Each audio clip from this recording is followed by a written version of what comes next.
All right, everybody, what is up? What's up? Indeed, what's up? Yeah. Because this is John Being the Cena sucks. Asylum. Yes. If you feel me, stand up and say what's up. What's up?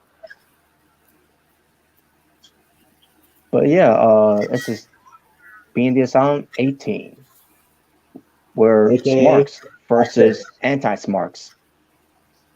I saw that post for y'all. I was like, Pretty okay, much the definition of AEW fans versus WWE fans. I'm just kidding. great. Wow. Woo! You're on that, right? Yeah, In a man. way, it's kind of the same thing, but in a way, it's kind of not. That is yeah. Yeah, Beanie Sam X8. Yeah. Shout out to Juggalo Gamer 85 in the chat. What's up? What's up? What's up, Juggalo Gamer? All right, guys. So before we get to what we need to talk about what things is topics excuse me, what things is topics in hand. It pertains to having on SmackDown, Raw, and then recently of NXT 2.0, which that was basically the home show for Worlds Collide. Yeah. And obviously it pertains to Raw. They had the home show pertains to Cardiff. Clash of the Castle, I should say, but it's gonna be in Cardiff still. Yeah. But we'll get to that after we get to SmackDown as well. I'll talk about how we're gonna do that. We're tends to talk about these shows, and we're tends to doing topics too. And also, if we have time, we'll do some fun topics if we could. All right. But before we do, as usual, what tends to how our day was. For me, you work as usual, business as usual. Except it was too freaking windy. Sands was coming in. We closed early, so um, I did manage to get some good hours in. 5 hours, I should say. And besides that, Okay. nobody else happened on that day other than it was a very windy day of work and difficult Really, for for me to sweep some stuff because stuff will get blown away by that strong wind. So nothing much about it. yeah. So and then here Yes, I am. yes. New York right Mm. now is pretty windy. Uh, it wasn't windy at my place, but around my area, I should say. But pertains to Coney Island because we're by the beach, it gets worse. Oh, I bet. Now, Mm. now I think it's raining. I don't know if it's is maybe light rain because I did felt few drops coming down, but not a strong weather for it to happen. I guess I don't know, but there you go. And then I managed to catch NXT 2.0 as I got home. Now I didn't watch it. When I got home, I watched it after the show's over. So managed to see what was going on before we got here. Okay. So how was yours, Omega Red? Um, it sucked because I saw John Cena match, but anyway. Oh my God! What? Here we go. Nah, I mean, nothing. John Cena's a poor man's Marine. Oh my God! Here we go. Here we go. But We just started I now. mean, nothing special really. I just went to work. Yeah, I worked pretty early in the morning. Got off around like 3 o'clock at my time. So I mean, yeah, nothing really special. I going to work, coming home, just resting, and now doing this. All right. And Jillian? Well, nothing. Today. It's just a normal day. But like I said yesterday, I did get a haircut. So yeah. You bald again? Oh wow. But yeah, nothing really special. Um, I was supposed to go somewhere in the morning, but it was raining, so I couldn't go. Maybe tomorrow though. Yeah. So I'm not nothing much. This video is brought to you by Biscuits and Gravy Condoms. Biscuits and gravy. Mayonnaise, Don't you know man. what the condoms? Don't forget about the hot sauce. Oh boy. Biscuits And and a hot gravy. with a hot dog flavor Mayonnaise one. all around. And don't forget about your Amber Turd. No, No, no one wants to taste of that. no. All right, guys. So that was good. I think CJ's going to join us later. He said he will join us later. I don't know if he is or not, but only time will tell if he does or not. So now, how we're going to do the show here? We're going to start with SmackDown, since that's one that that needs to be covered from Friday. Then we'll get we'll try. I think and then from there we'll talk about some whatever topics that I'll bring up, and then after that we'll get to Monday Night Raw, and then from there maybe we'll also after Raw we'll do fun topics from there. And as far as NXT 2.0, I think that'll be safe for last. So we'll see how it's going to be done, but let's see how it goes. All right. So, and besides, after being traumatized of watching Trash Legends match earlier in the night, Oh my god. especially with Pretty Gaily with that outfit, my god. Who the hell wants to watch that? I'm guessing that's supposed to be their ring Robert attire. I'm assuming that's supposed to be their ring attire, especially when it pertains to wearing the upper size bra that's not covering their chest. Jesus. Yeah, that is just her. I think that might get me traumatized. I don't want to hear anymore. Yes, apparently I have an echo, a bit, just a little bit. Oh, a bit. Okay. This just in, I farted. Well, according to Rem, he farted. Oh my god. Well, not that's never a surprise. Maybe that's Amber Heard's new hit song. Don't go pooping at my door.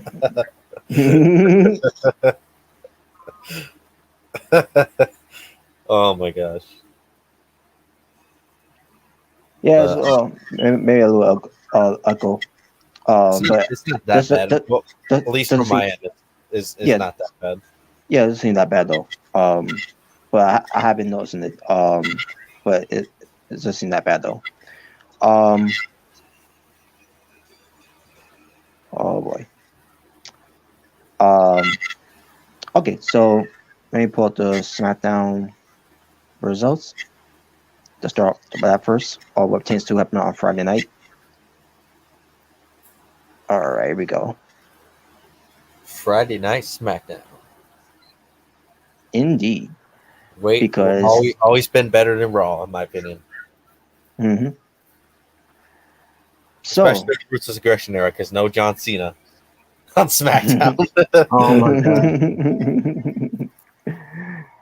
So, SmackDown for August 26, 2022. They were in Detroit, Michigan, Caesars Palace Arena. I mean, Little Caesars Arena. What to say? I'm sorry. I'm sorry. I bossed that. Little Caesars Arena. Oh shit! I kind of want some Little Caesars now. Shit. Oh. Mm-hmm. Oh yeah, that's right. AW game coming soon, Bay. Which by the way, there's something about that these to be discussed about that game. But we'll say that for it automatically sucks. Oh god, but we'll talk about that tomorrow for Dynamite.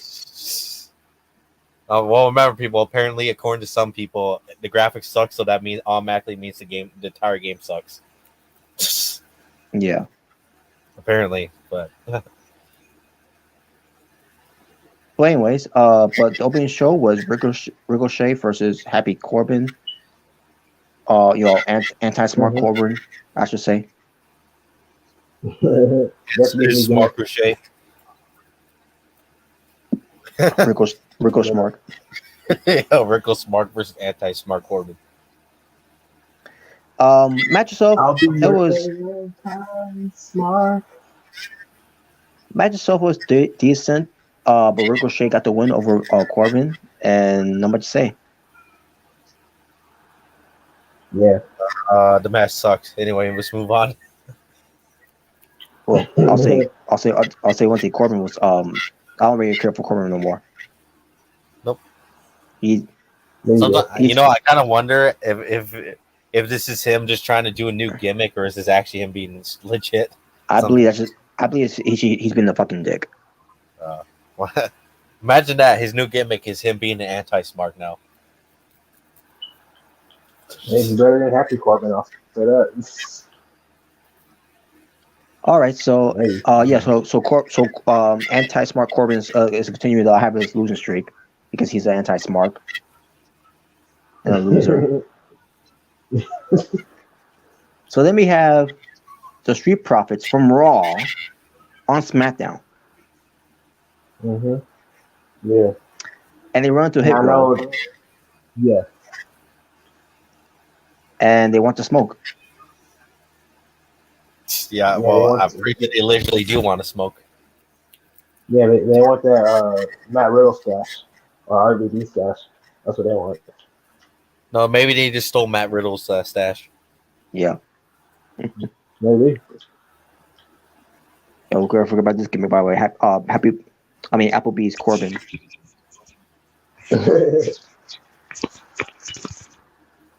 So then we get to a video package airing about Drew McIntyre's life, the first part of it, which I thought was great, where it tends to him, growing up as a kid.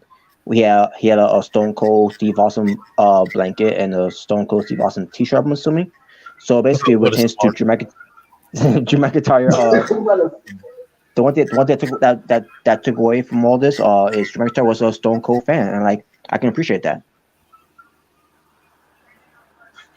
Well, now what if he was a John Cena fan? Well, he wasn't a kid. He was a kid during that time, so. Yeah, but even what's wrong being John Cena fan? I would just say, well, you picked the wrong role model right there. Oh my god, whatever, dude. So, and then they show him.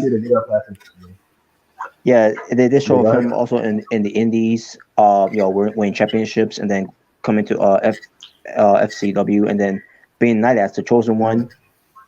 He's on top of the world, being the chosen one, and then he started to lose all that. Now they won't explain why he lost all that, but I know why. I'm pretty sure you guys know why too. Because of John Cena. Yes. Oh my god. No, I'm just kidding. The one thing I would say is John Cena was never involved with McIntyre's push being derailed during that time. Because it was pettiness that got in the way of McIntyre's run. But the whole thing with his ex-wife at the time, Taryn Terrell. No, I actually don't know what happened. What happened with that? I didn't know doing anything. Yep. Apparently, it got so bad that he went from the chosen one to the 3MB. Mm-hmm. Yeah. Yeah, I don't. Yeah, because I don't think they mentioned 3MB because I don't think it's really connected to Heath Slater. And he's not there anymore.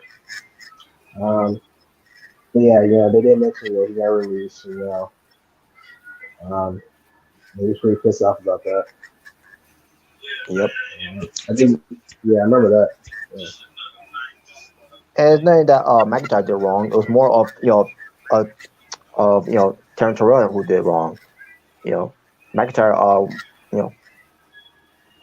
was the innocent one out of this one, but he ends up being the one being suffered. Getting that basically eating shit on TV. Meanwhile, she got fired. What did she do exactly? It was from what I heard, some incident that happened at the Playboy Mansion because she's a Playboy playmate. Okay. Well, I guess I don't know what could have led to the argument, but then also that argument led to Terrell basically hitting McIntyre. McIntyre did not want to fight back because he's a man of class. He's doesn't fight women at all. Okay. So again, that's just what that's at least what the story is told at the time, and obviously between those two, they're not together because of that. So Mm, yeah, that's crazy. so they Yeah, showed with him be part of B, and then led to him, and then what tends to talk about how his mom passed away during around that time where he's you know when he got the release, basically hitting rock bottom, and then coming back years later, transform himself and seeing where he is right now, which we'll get to part two of that later. Pertains to him coming back and everything. So I thought it was great what they did here. Pertains to yeah, airing the first part of his life on there. yeah. I like the video packs you did show. That was pretty cool. This is basically what Triple H had done before. When he did with Roger Strong, Finn Balor, just to name a Yeah, few guys during the Black and Gold brand days of NXT. The better yeah. days of NXT. Yes. Um. Yeah, we was feeling vanilla midgets. Um. Oh man. Oh, Oh, WrestleMania 40. let's hope that doesn't happen. Oh yeah, it should. That's not. Oh, Hey, draw don't. more Ricochet. I mean, if Vince was still there, oh yeah, he would definitely do that. That would draw more than Johnny Gargano. Well, Uh, when it comes to Vince Russo versus Bischoff, I think Vince Russo will need that more than Bischoff, to be honest. Just the stim checks. But anyways, so then we get to Karrion Cross with Scarlett. Just about how pertains to the beautiful story that's kind of sexy. of Drew McIntyre. That now he could maybe this could be his time or not. Then wants to think of it because in reality, at any given time, he can hit him on the back of the head, and all of his achievements will mean nothing. TikTok. Yeah, that was a really good promo, and Scarlett is always looking sexy as hell, so it was great. You know, Hmm. what can I say? It's Karrion Cross, killer promo. Get it? Hey guys, Hey, what's going? What's up? What's up, CJ? nothing. Yeah, For- the Forest Asylum. Yeah, By the way, Jalen, your picture is not showing. Yeah, where's your not. picture at? Yeah, it's not showing. It's Where's John. your John Cena picture at? It's John Cena's. It's John Cena's fault. You can't see it. Wow. Y'all see? Let me fix that. Man.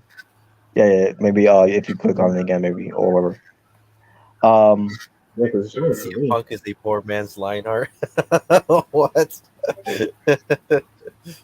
There you go. That's You funny. see it?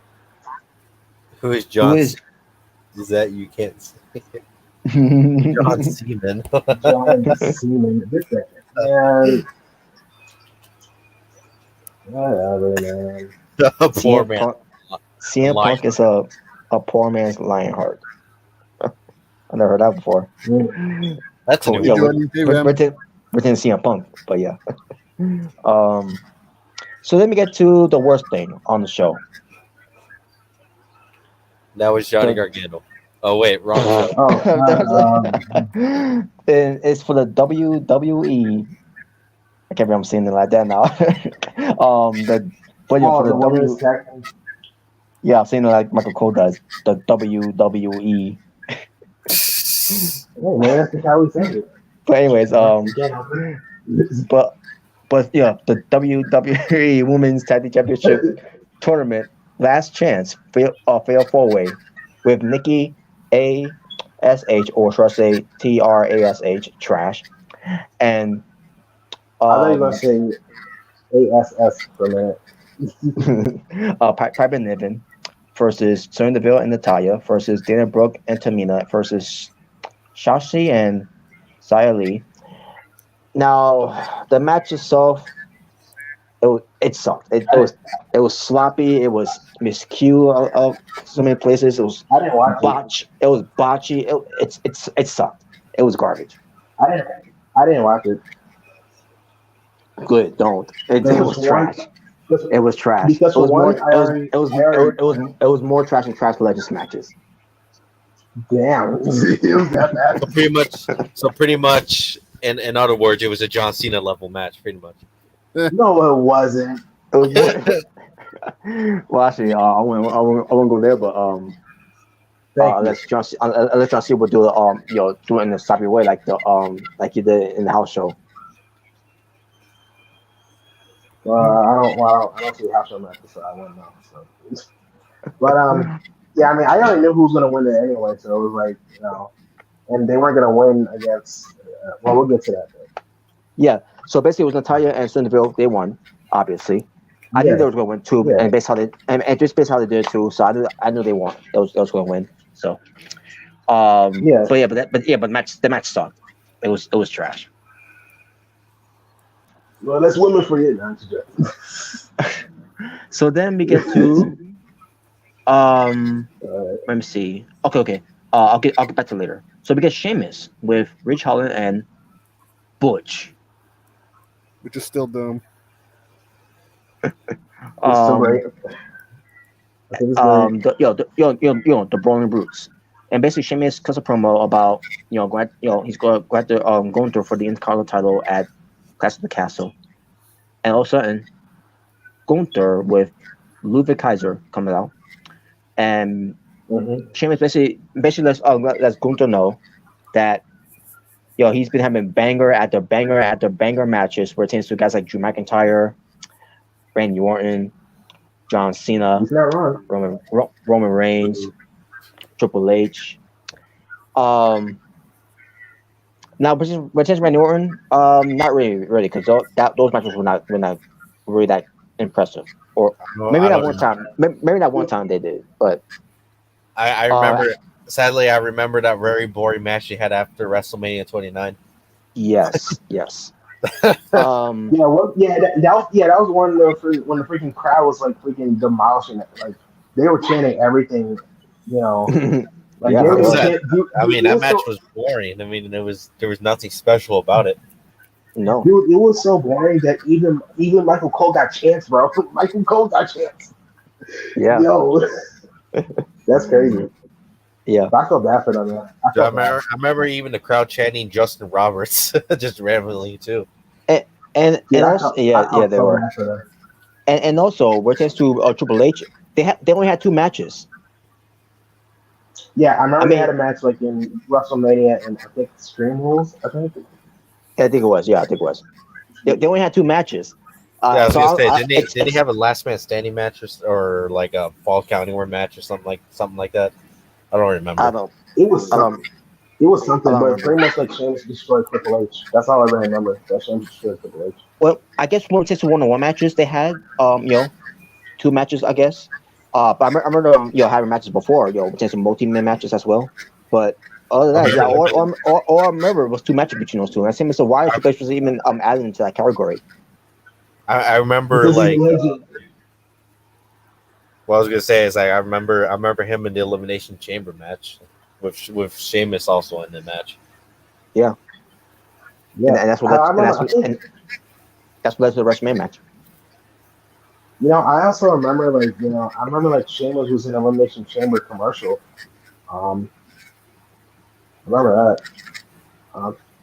And I don't remember much of Sheamus and John Cena. All I remember is that he won. Like he pretty much beat John Cena in the tables match. Oh, that was the best whatever. So, as a kid, because I watched it as a kid, I hated it because like No, the bad guy. Oh, I loved it. But I was like, yay, no more John Cena's champion. thought oh it my was Yay. god. What's going on, But Jordan? Yeah, what's up, man? so looking back at it, Hey, what's like going I'm on, happy guys? Sheamus, became WWE champion. Because Sheamus is really good, man. He's a really good wrestler, bro. He's Yeah, really good. way better than Cena. So Oh my god, Seth. If you ask He's me, really underappreciated, man. Sheamus' best best opponents to have in his matches were when it comes to naming guys in there is Drew McIntyre. Well, those guys they have banger matches after banger matches. They had the best match in freaking last year, dude. Like Fastlane, that was their best match, bro. Let's get one thing straight around here. All Oh you boy. NWOites know that we're here on a mission from God. what the hell? Number Okay, one, Hollywood Hogan. everywhere I go in Hollywood, California. What the hell? Wait, you just left? And that was the cameo from Chuck Hollywood Hogan. I guess that's what that was. Well, that's a cliffhanger. I was waiting for what he was gonna say. What the hell was he gonna say? Hollywood, California is way better than John Cena's entire career. Can we stop? Please stop. So then, so after Sheamus on that, and he said, he basically held every championship title except for one that he always wanted, and that is the Intercontinental title. Which I never realized. I never realized he actually never held the Intercontinental title. Yeah. I didn't realize that until he had title matches, but never got to win it though. Yeah, and it was like because I noticed because I remember I saw backstage interview with Sheamus. He's like, yeah, that's the only title he's never won. I said, wow, I didn't notice that. Huh. Mm-hmm. Yeah, I think he was supposed to be. I think he was supposed to go to the Intercontinental title when Bryan was the champion in 2015, but then he got hurt again. So. Yeah, because I do remember because when Sheamus came back, he came back after Raw after WrestleMania 31 when he had the mohawk. Yep. Yeah, when he turned heel. Yeah, you look stupid out. Yeah, I was the birthday. You look stupid, Johnson. Yeah. But then we get to Gunther saying, basically when Mr. Sheamus, he respects him, but he is nothing like him. And he is right about that, by the way. And basically says, he's gonna chop him, his chest to a bloody bits. And when he said that, it's true because Sheamus' skin is so pale that it's gonna become red after Cardiff. Oh yeah. Oh yeah, he's gonna be bruised, bro. He's gonna be bruised. When you said chop, I was gonna say I was thinking I was gonna hope that he was gonna say I'm gonna chop your pee. Oh no. So I thought it was a good exchange between those two guys. Yeah, it was definitely a good promo. I can't wait for this match. This is definitely one of the matches I'm looking forward to. Me too. I was definitely happy when Sheamus won the number one contender shot because I was more excited for Sheamus versus Gunther. And me too. Hey, I'm looking forward to it. This is definitely one of my favorite matches. This is definitely one of the matches I'm looking forward to. So I'm excited. Yeah, I'm looking forward. Winning for the record. What was that? Yeah, I don't think Sheamus is winning. Oh yeah, winning, he didn't win it, but I'm still looking forward to see how the match is going to be. Yeah, I'm still looking forward. I'm looking forward to this match more than the main event match. Yeah. I can't. Not to degrade the main event though. I'm just saying.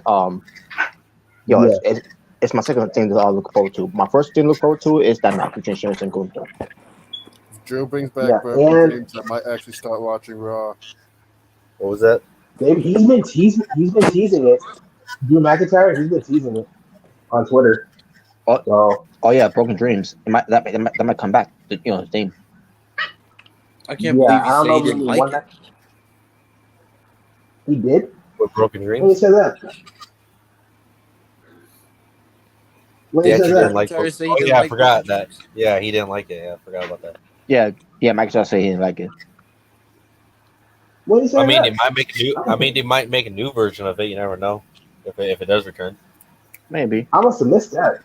Because I didn't know that. I don't know why he didn't like it. I thought it was great.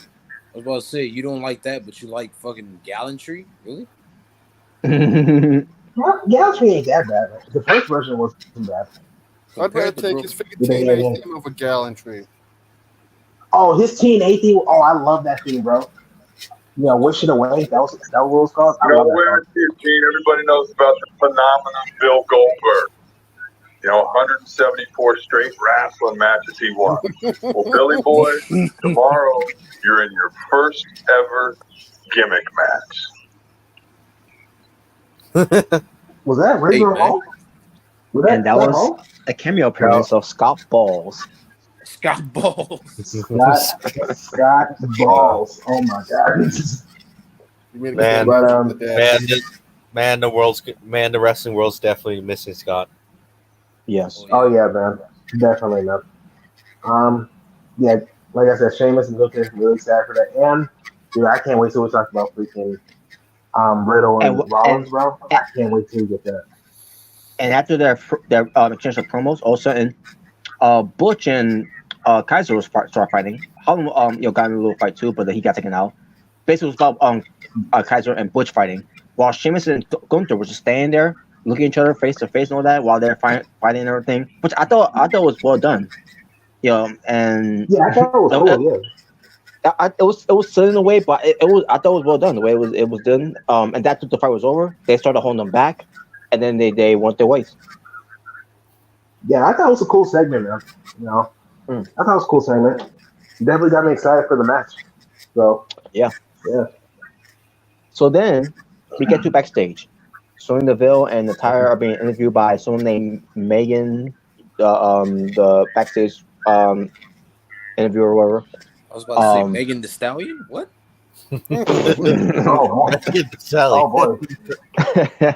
She probably be saying yada yada yada yada yada yada. It's like, what the hell are you saying?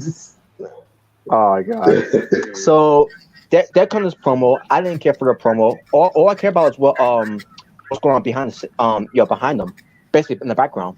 And in the background, it was Nikki and Piper Niven arguing. Now, luckily I could read lips, guys, because I knew what they were saying. They were saying basically, Piper Niven was like, "Did you see that trash? Trash legend trashing now on NXT 2.0. She's trash, like she." And then Nikki was like, "Are you kidding me? She's the best, man. She's gonna be next NXT Women's Champion. Like, oh please, you think she's gonna be the next Women's Champion?" yeah, just like. Oh my god. How did I know that was coming? How did I know that? Oh man. Well, we all know Dylan's a Lash Legend fan. So yeah, that's where they're arguing. That's what they're arguing about. Yep. That's totally what they're arguing about. Yep. Okay, no, but seriously, I'm assuming they're arguing because they lost the match and all.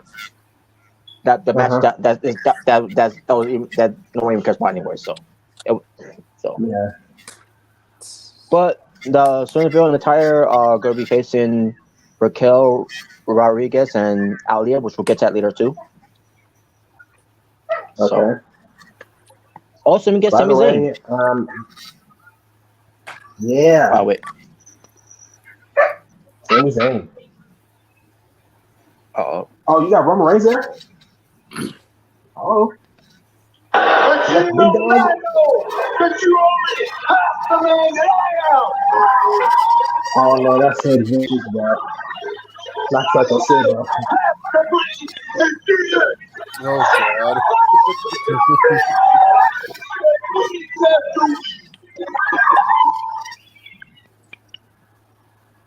Well, they don't call it Psycho Sid for nothing. And all right then. And that was a cameo from Sid Almost Vicious. Sid Almost Vicious. Oh, man. I hear a dog. Who has a dog?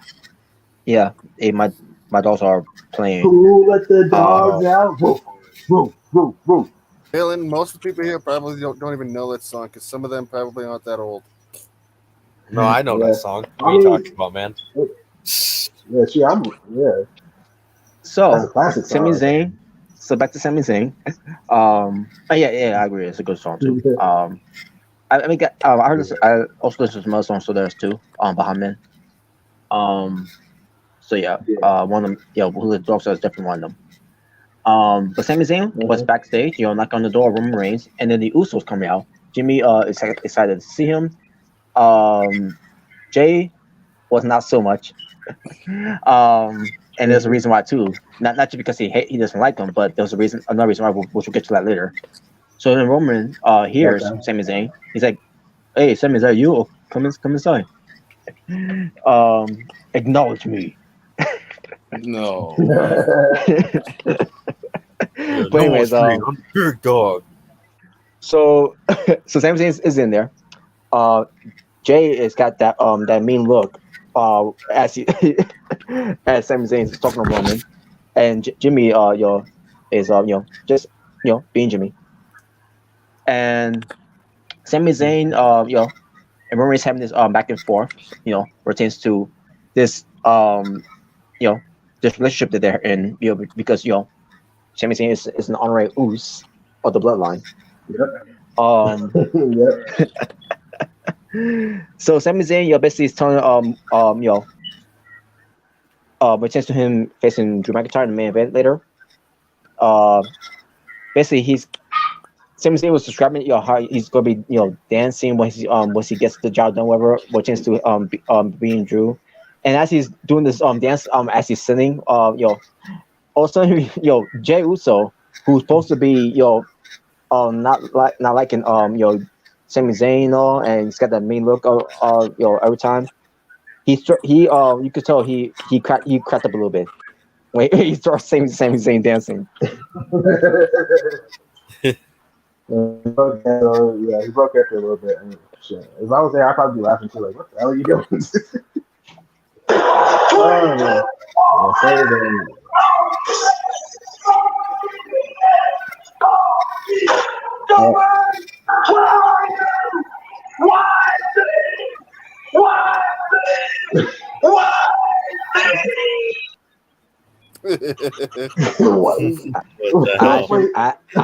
I have to remember that promo.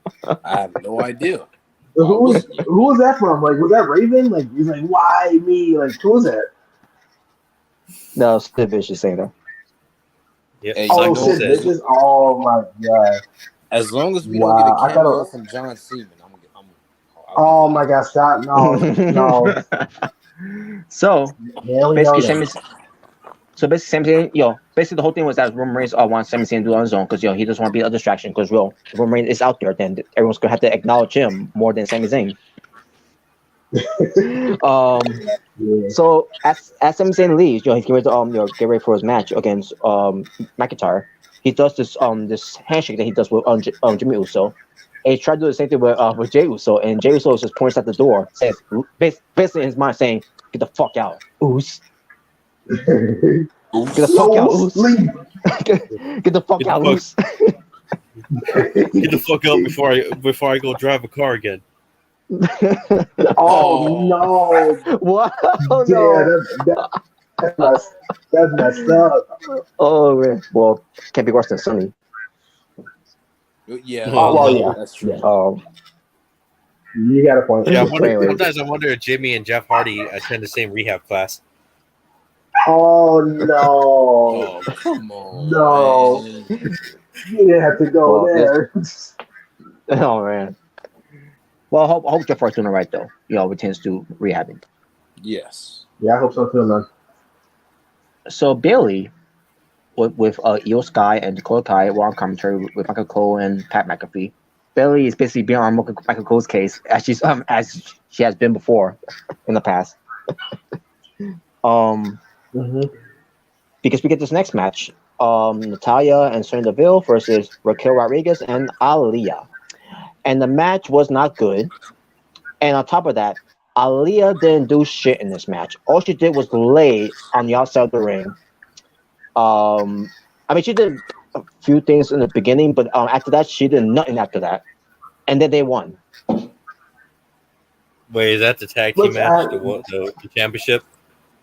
Yeah, the women's tag team tournament match. Yeah. Oh well. All I gotta say is fail. Well, it's the same. It's more of the semifinals. Before the semifinals. Yeah.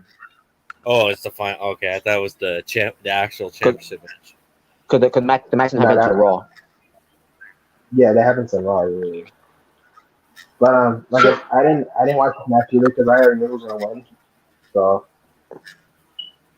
it's kind of predictable. Like it was so predictable. I didn't even need to watch it, and I didn't really care either. Cut the music. What the hell? You know, I knew coming to Yakima and finding a pretty was like finding a needle in a haystack.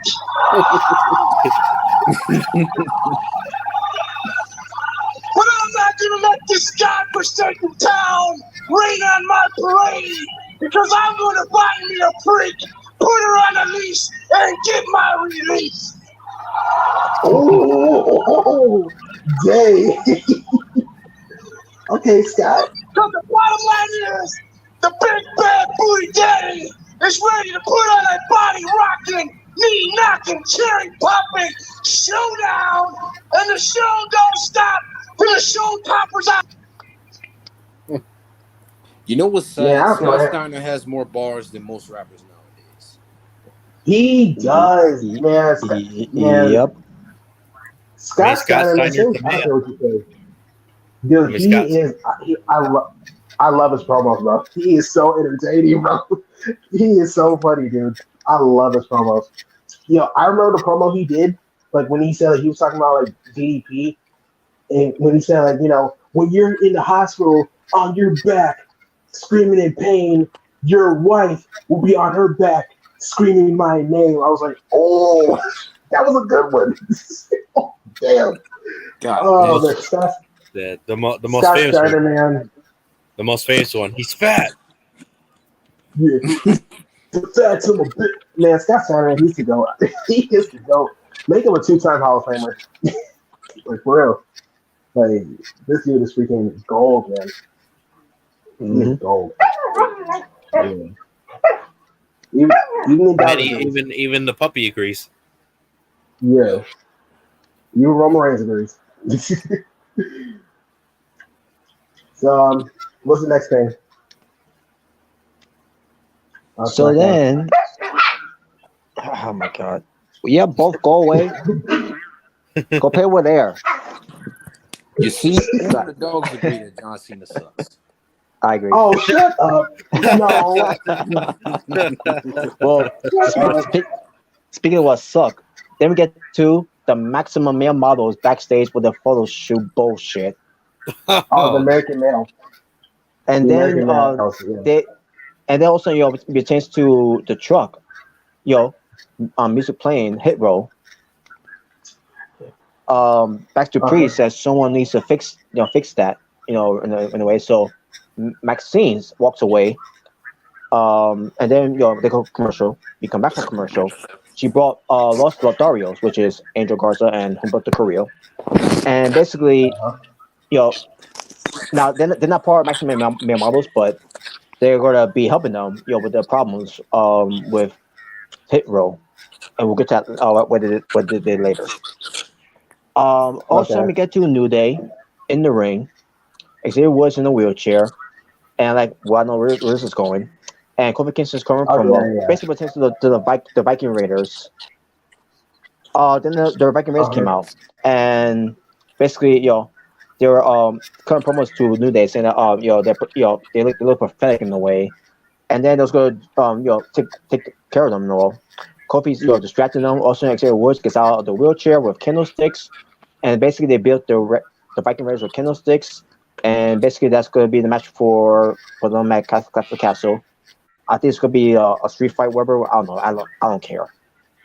And pretty much, it's just going to be the New Day burying another tag team, pretty much. What the fuck is a Viking Raider? Hey, what's up, man? It's Rem. Yeah, I saw those legends that came in here, man. I missed some action.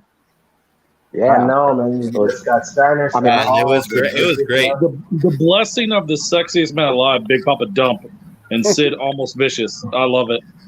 and my is Chuck Hogan. And Oh, don't forget Chuck Scott Hogan's the Balls. shit. Yeah, man. How you doing, man? Fucking comes crashing down. Oh, hurt my back. I hurt my back. It's crashing down. What the fuck is a Viking Raider? What the fuck is that? Exactly. Yeah. You know, Viking even to this day, I'm still Is trying that to like some figure out piss what that. poor Mortal Kombat character or some shit? I guess so. Even to this day, I'm still trying to figure. I'm trying to figure out what the hell is a last laugh match. I don't know what that is either. But the fact that New Gay is still around, what the fuck is up with that? I know. I don't know. They need to split Can up. we man. stop with the New Gay already, please? I thought the funeral was Honestly, I'll Look, always say this. Gay Pride Month is over, okay? Well, I mean that too. Like, well, I'm gonna say they're pretty much just the John Cena's of the tag team division at this point. Like, they just never go away. I mean, what do you want me to say? They're the Hulk Hogan's. I mean, right now, New Gay is like herpes and shit, just not going away. Yeah, it's like you get, we just get rid of the New Day. We don't need them no more. They need to break up. Fuck off with the bullshit. Go back to Kofi. Go to Consequences Creed. I don't give a fuck. Something else. Dude, I'm not saying like Xavier could be a really good singles star. Like, I've been saying that. Go give Dixie Park Carter a paycheck and buy the gimmick back. Oh man. You know what's sad? New Gay. Sad, Watching NXT 2.0. The hype about how Johnny Gargano pretty much just died. What? Wait, what? You know how Johnny Gargano came back? Like the hype for that freaking whole thing, freaking died. I don't watch it, so I wouldn't know. Dude, it's only been a week. Yeah. It's only been a week. It's only been a week. Yeah. Well, wait, was he on Raw, by the way? I don't even know if he was. He was. We'll get to that though. It's been a week in his. Sadly. Don't you dare! Don't say that. You know, sadly. I mean, he is right. Sadly. So whatever, dude. So then we get to the again. The Rock Johnson. So then we get to Then we get to the Maximum Male Mouse again. They spray painted the Hit Row's truck, and it says Hit Row sucks. I think it was. I don't know. I don't care. Oh my god, that hurts. That hurts their feelings. Oh my god. Wait, who sucks? Zero. Hit Row sucks. Zero. Did you say Hero or Zero? You know. Hit Row. Oh, like a hero sandwich. But after you're spraying that, that Hit Row sucks. Also, Hit Row came by. So basically, that was in the truck. And it's being the Street Profits trucks instead. And I remember that. And then Street Profits were pissed, and like this was trash. So we got the Street Jobbers versus. Well, I mean, what's new? Wait, what you know what? It could have been worse. Remember what DX did to Dude, I love your display picture, by the way. The picture of JD versus Anorexic Goldberg. It's a great picture. Oh my god. He does not look like JD at all. He doesn't. Yes. Oh man. Jesus. WrestleMania botch team. At least Johnny Gargano goes to the gym. Like, Jesus. You're right. Johnny Gargano does not go to the gym. You're right about that. Oh my god. Whatever, dude. Whatever. Johnny Gargano looked like he escaped. He didn't have like a freaking arm day or leg day. So I mean, I'll tell you what. If somebody came at me and told me Adam Cole goes to the gym every day, I'd be like, "You bullshitting." No. I wouldn't do that. That motherfucker don't go to no gym. He damn sure don't miss no hair salon. Shit. At least back when he was wrestling, at least he had some abs. Like Johnny, he had some muscles in him. Yeah. Motherfucker ain't got a muscle to his fucking name. Come on, y'all gonna get on the defense. So yeah, so You were I'm saying, thinking myself. Yeah, so I'm thinking myself. This is when they brought the Street Profits from Raw for on SmackDown to do that shit. Are they really trying to get Hit Row over or trying to get Maximum Models Man, over? It's fuck not gonna shit, work. bro. Well, I mean, I'm I fine with don't Hit Row. even know who. I don't I have a don't even know who Hit he Row. is, but I agree. I agree with him. Fuck him. Well, I never I'm cared fine for with Hit Hit Row, Row. but anyway. I mean, I'm fine with Hit Row. I just don't really care for American males.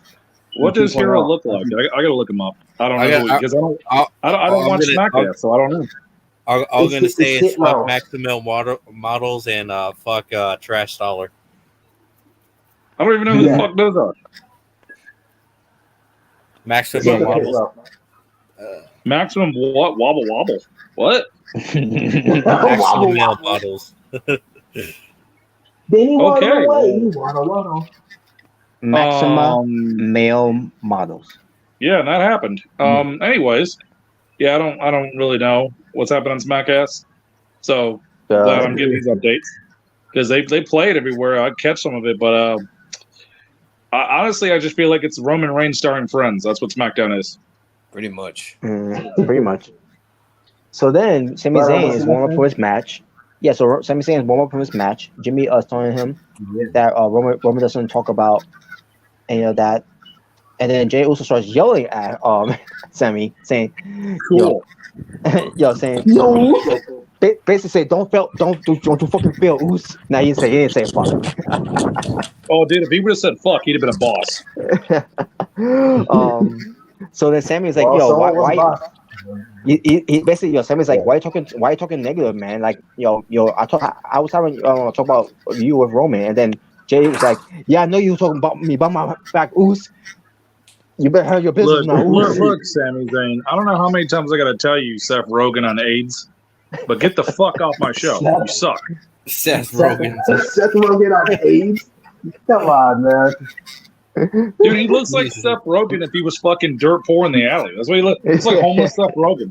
He is really looking like Seth Rogen. Fuck homeless Seth Rogen, Sami Zayn, man. He fucking sucks. Come on. I mean, he's still better than John Cena though. Enough with the John Cena's, man. Enough. Like, dude, just get a new gimmick, man. I don't care about you looking homeless anymore. Like, enough with the fucking shitty gimmicks already. Exactly. I mean, this is for God's sakes, go lift some weights and eat a cheeseburger. Fuck. Are you talking about Johnny Gargano still? No, we're talking about homeless Seth Rogen, fucking Sami Zayn. Oh. You mean the guy that seriously needs to get a haircut and shave, and I'm on talk? Dude, he looks like Jesus if Jesus got on heroin. Kind of like a family guy. Well, so the match happened between Sami Zayn and Drew McIntyre. I thought it was a decent match between us two. The Usos got involved later on, but it didn't matter because Drew McIntyre ends up winning. So much for that. Mm-hmm. So basically, the honorary Oos failed. Yo, mission failed, Oos. You'll get him next time. So then Roman Reigns comes out, the Tribal Chief, and McIntyre, here comes the Tribal Chief, fights back, the Tribal Chief. Oh yes, and basically, McIntyre, the number thing was the best of him. They start beating him up. Tribal Chief with chairs. I think at one point they threw him to the stairs. Basically, they was wailing on him so badly. And Sami Zayn with the bloodline stand tall over Drew McIntyre to end the show. They still got the bloodline. Yeah. How long has the bloodline thing been going on? Forever. For a year. For a year now. No, just enough time for me. Yeah, about a good 2 years. 2 years. Are they ever going to make it where one of them turns bad on Roman? Or, like, honestly, who the fuck are they building enough to take the belt off Roman? Because after Brock, who the fuck is left? Cody Rhodes. Oh, get the fuck out of here. And he's not going to be back by Royal Rumble. What happened? I could not see Cody being the one to dethrone Roman. I just couldn't. I think, honestly, I think I could. Yeah, it's Cody Rhodes. Well, that's no surprise, but anyway. It's not surprising. The way they've been booking him, like adrenaline, got my puss. I'm getting the bell right now. The fuck? You know what? I don't know about that. I don't know about that. I ain't gonna look right, but whatever. I mean, it's time for the belts to fucking change. It just is. And you know what's sad? Even though Roman might have been champion for as long as he has, Kenny Omega is still better than him. Oh, of course he is. And plus, I just don't give a fuck about the Blueberry Championship. Roman can hold that thing for over 1,000 days if he wants, but still, freaking Kenny was way better. I can't believe how many people actually like that belt, the SmackDown blue belt. I hate that blue strap. I don't give a fuck about that. Oh, yeah. And the I hate it too. I even said it before. That shit looks like it's got fucking Mattel toy stamped on the back of it. I said this before. Doesn't matter. It sucks. Oh, where'd you get your belt from? Chuck E. Cheese? Oh, that's a cute belt. And the belt could be green for all I care, and I'll still hate the belt. Well, anyways. Red, blue doesn't matter. If you want a green belt, we got one for you. And the sad part is Kenny was wrestling injured when he was champion. I vote that they make the WB Championship belt look like the 24-hour belt. All votes? No. No, the draw ratings. You're just a hater.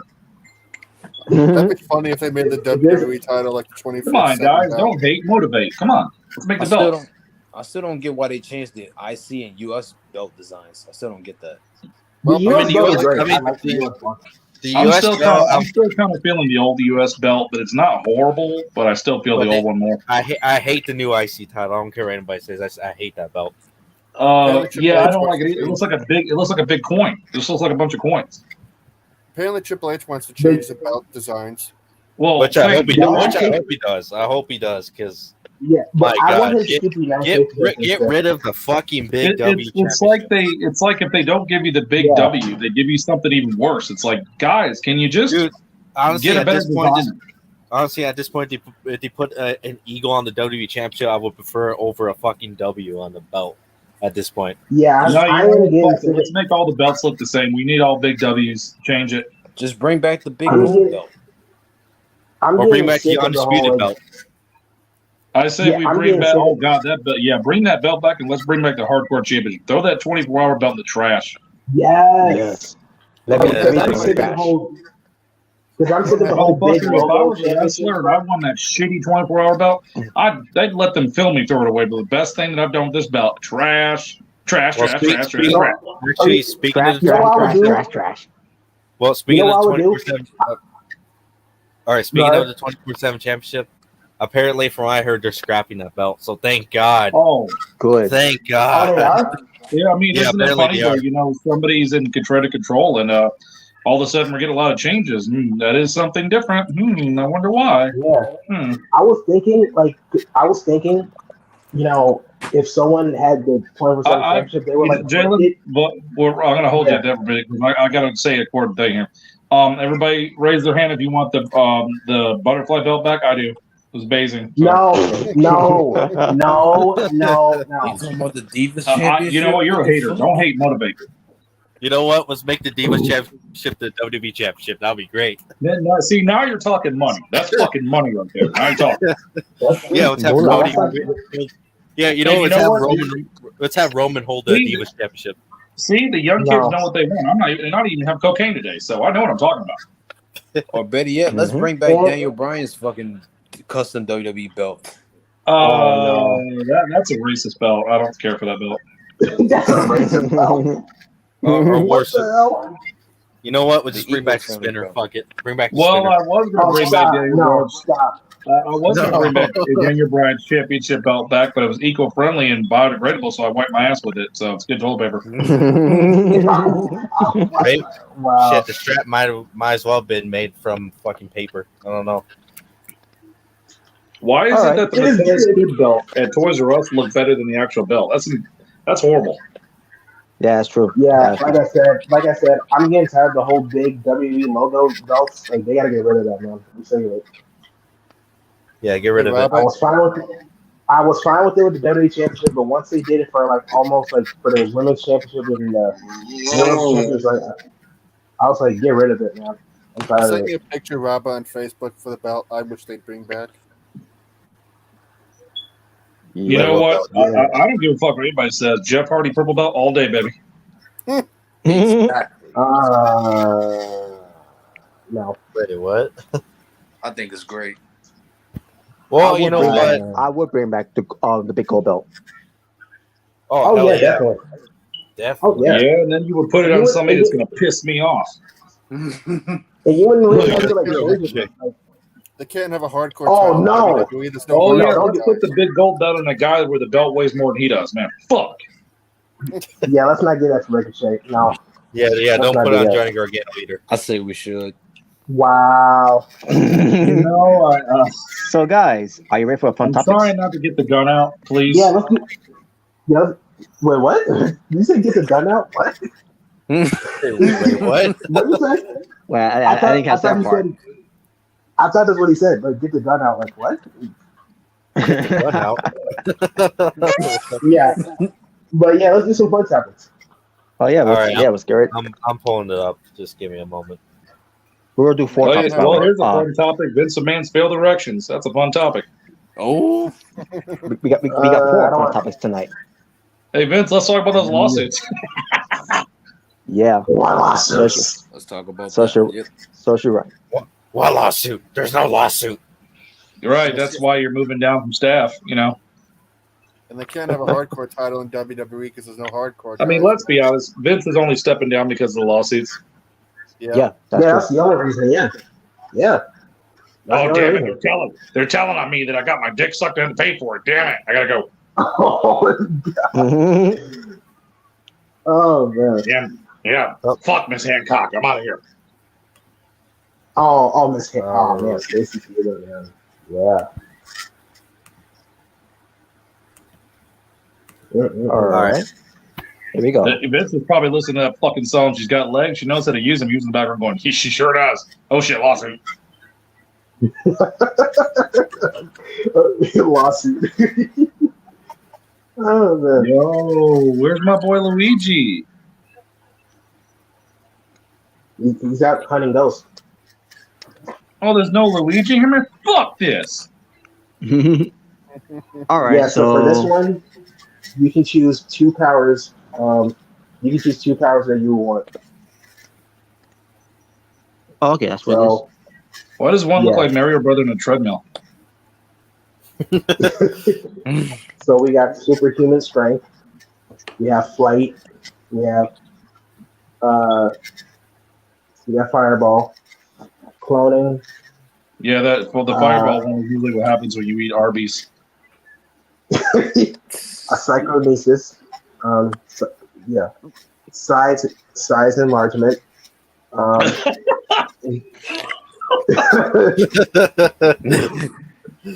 Invincibility. Fucking mind.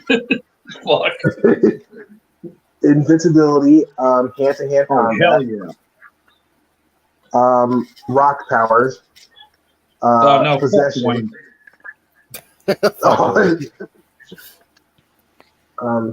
Possession. Zoomorph. I can't pronounce that. Pretty much because Mario can dress up like a cat, so that's pretty much what it is. Zoom on How many can you pick out of these? 2. Oh, I already Let's go got with mine. Let's go with 3. Oh, Okay, 3. Oh, shit. All right, 3's fine. We got gold powers here. Marksmanship. Don't give a shit. Time manipulation. Metal powers and weather manipulation. So yeah, choose 3. Let me start off. Go ahead. I will go with pyrokinesis. pyrokinesis. Yeah, Pyrokinesis, yeah. pyrokinesis. Fuck That's, yeah, King Powers. That's one. Yeah. Time manipulation. That's 2. and invisibility. That way 3. All right. Okay, not bad. I guess I'll go. I will have super strength. I will have You're gonna need some when you're fucking Jade. oh yeah.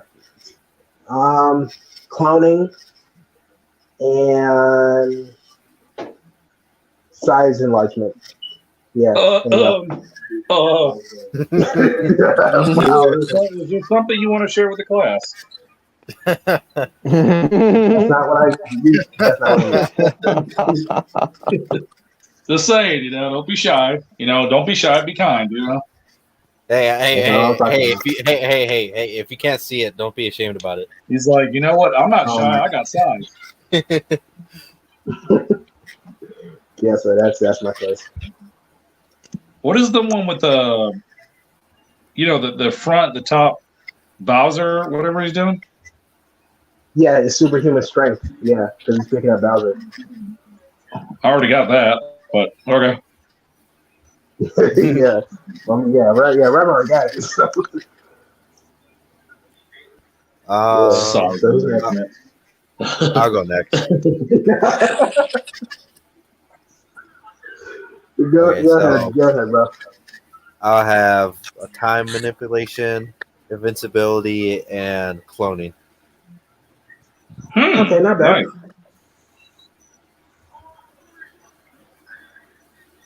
All right. Who else is next? Gordon, fuck it, I'll go. All right. Wait, what? Oh, never mind. Yeah, just pick 3 powers. Yeah, I'll go. I'll right. get flight, hand-to-hand combat, and weather manipulation. Okay. Oh man. You don't want like storm. dick All right. enlargement? Someone's probably gonna be like, "Oh, that's a jobber powers." Wow. One looks like Kenny Omega. What? Where? Wait, who looks like Kenny Omega? Never mind. Invincibility, there's no fucking damn doubt about that. Wasn't there one that says flight? Yeah, flight, yeah. And is there one that telekinesis or some shit? Time manipulation, I think. Right? No, Oh, it's not telekinesis. Okay, I thought one was a psychic power. I can't see shit. I swear, the one of Mario running with the ice thing, that looks like he's on a treadmill. Like, for real. Yeah. Yeah, that's him with ice powers, yeah. Oh, baby. I'd say the mind control shit. I gotta go with that. Yep. Is that possession? Yeah, okay. Yeah, you know how many guys are gonna use that and fuck with so many bitches to get their ugly ass laid? Oh yeah. Oh, I can't wait for this fucking 10 to fuck my nasty 2 ass. My nasty 2 ass. Wow. I would never fuck you. Oh yeah? What about now? Oh my god, your balls are so shiny. Oh. I would never. By the way, everybody, make sure to pick up the new album by Amber Heard. I'm pooping your beds. Oh Jesus Christ! I'm pooping your beds. And then her new smash hit. I wanna poop you up. Ew. I'll go next. All right. All right, CJ. Time manipulation, flight, and because I like freaking, well, maybe not that, but I go with freaking cryokinesis because I'm a Sub-Zero fan, but I also like Scorpion at the same time. Okay. All right, not bad. All right. Yeah, I think everyone went, right? So. All right. So, whoa. Let's get to the next topic. one All time. right. Get the large penis, Beavis. What? Size and this large. one. Size and large. Yeah, so pretty much you can choose. I don't give two a of shit your about favorite belts. I care tag about size and large. What the fuck is this? Oh, man. You can choose two of your Marky favorite shit. tag team belts. So, So you got all right. the Golden Era through Attitude Era tag team belts. You got the World Tag Team titles this from is Raw easy. and Ruthless Aggression Era, and you got the SmackDown Ruthless Aggression Era tag team titles. You got the Unified tag team titles. You got the Raw and SmackDown tag team titles. So, Fucking ass is itching. All right. Now, choose two I'm gonna go with of your number. favorites. Now, yeah. So I will go with number one. That's the one I grew up with, and as far as number two, I'll put that as my my honorable mention. But when it pertains to my second one, I'll go with number three because it's basically similar to the Oh, the dude, one this from, is too the one from the easy. 90s. Yeah. And on top of that, Okay. the way that SmackDown introduced it, the way SmackDown introduced it, I like, holy shit, like those are tag team titles. When it pertains to during that time. Basically, Yeah, I three love belts look good and three belts look like shit. Pretty much. This is Yes. it's easy. Yes. Peasy. Look at we changed Exactly. the colors of it though. Yeah, woohoo! Yeah, for Well, me, like I may be the minority here, but I really didn't have a problem with the unified tag team belts. I really didn't. I just didn't All like right, the Raw and SmackDown ones. Dude, that shit looks like a Yeah. horrible 2K creation. So, Omega Red, what will you choose? Well, for my favorite one, I would choose the World Tag Team titles from Raw back in like the Ruthless Aggression era. That was my favorite one. Number two would definitely be the SmackDown WWE Tag Team titles from the Ruthless Aggression era. Number three would definitely be the Attitude Era, the Golden Era Tag Team titles. And easily at last place, the fuck the penny, nickel and dime titles. Fuck those three titles. If you think those belts are the best they ever, what are you, like 10? Well, obviously you probably Yes. well, if you think they're the best tag team titles ever, you're probably a John Cena fan. But anyway, Wow, really, bro? Yeah, Well, the poor man's Marine. Yeah, that guy. Oh my god. that would be Anyway, something. Is that guy that would was be in a something, movie but theater and talked about entering another man and fucking him? Is that guy? Anyway, so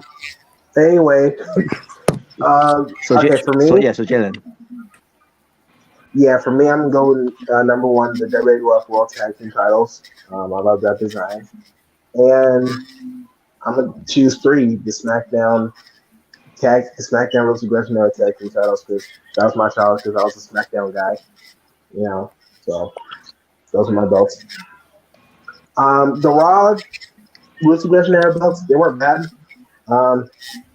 I like them, but I just like SmackDown ones better. The penny belt, like I said, it's not my most favorite, but I don't hate it really. I'm kind of in between about it. I just don't like the Raw and SmackDown ones. It's literally just a penny belt, but they just turn it into dimes, and they just colored straps. I call them both the nickel and dime titles. That's the reason why I call it that. I'll tell you what. If they throw a little bit of nut on some of them, I'd pick them all. Oh no. Okay, Paige, whatever. Yeah, but yeah, that's personally how I feel about these belts. Yeah. All right, CJ, if you're there, what the two belts do you like on the choose here? The tag team belts for the WWE. Blue. Oh my Blue. god! Wow. What? The only tag belt I like out of these six is the first one. Okay. Yeah, Yeah, Like like the that. yes, throw in the dumpster. That's What what was I'm it? talking about right there. Whoop whoop. Fourth Wait, through what was six that? get thrown in the freaking dumpster. Oh yeah, definitely. Well, first we've three already got the 24-hour belt, the dumpster, taking up a lot of room. and the spinner belt is also in there too. No. Well, with Jason John Cena being the tag team champion at the time, thank God there was no Yes. spinner tag team titles. Oh hell no! I would hate that. Well, we never those threw were the real spinner belt titles. in trash. I would The hate last that. time we saw the spinner belt, Edge had it while he was fucking Lita, so I don't know where it went after that.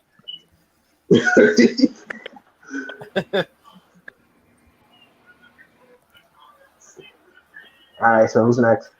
All right, Jordan, your go. That would be me. Out of all these belts, Just you say my favorite Jordan.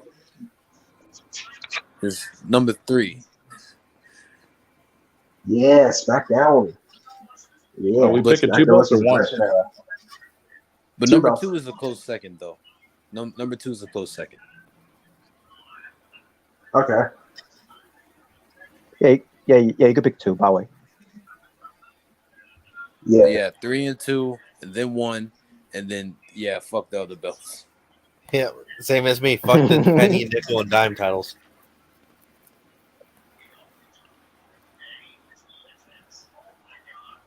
All right. Rem. Oh, I like the red one. Rem. I like the red one. I gotta go with blue. I gotta go with. The blue 3 one's and better. 2 are the best ones ever, and hold the nut. Hold the nut, what? Yeah. You know, I agree with I gotta that. say this. When it comes to 4, 5, and 6, is it? You know, it's sad when the women's tag titles have a better design than those trashy ass belts, They did.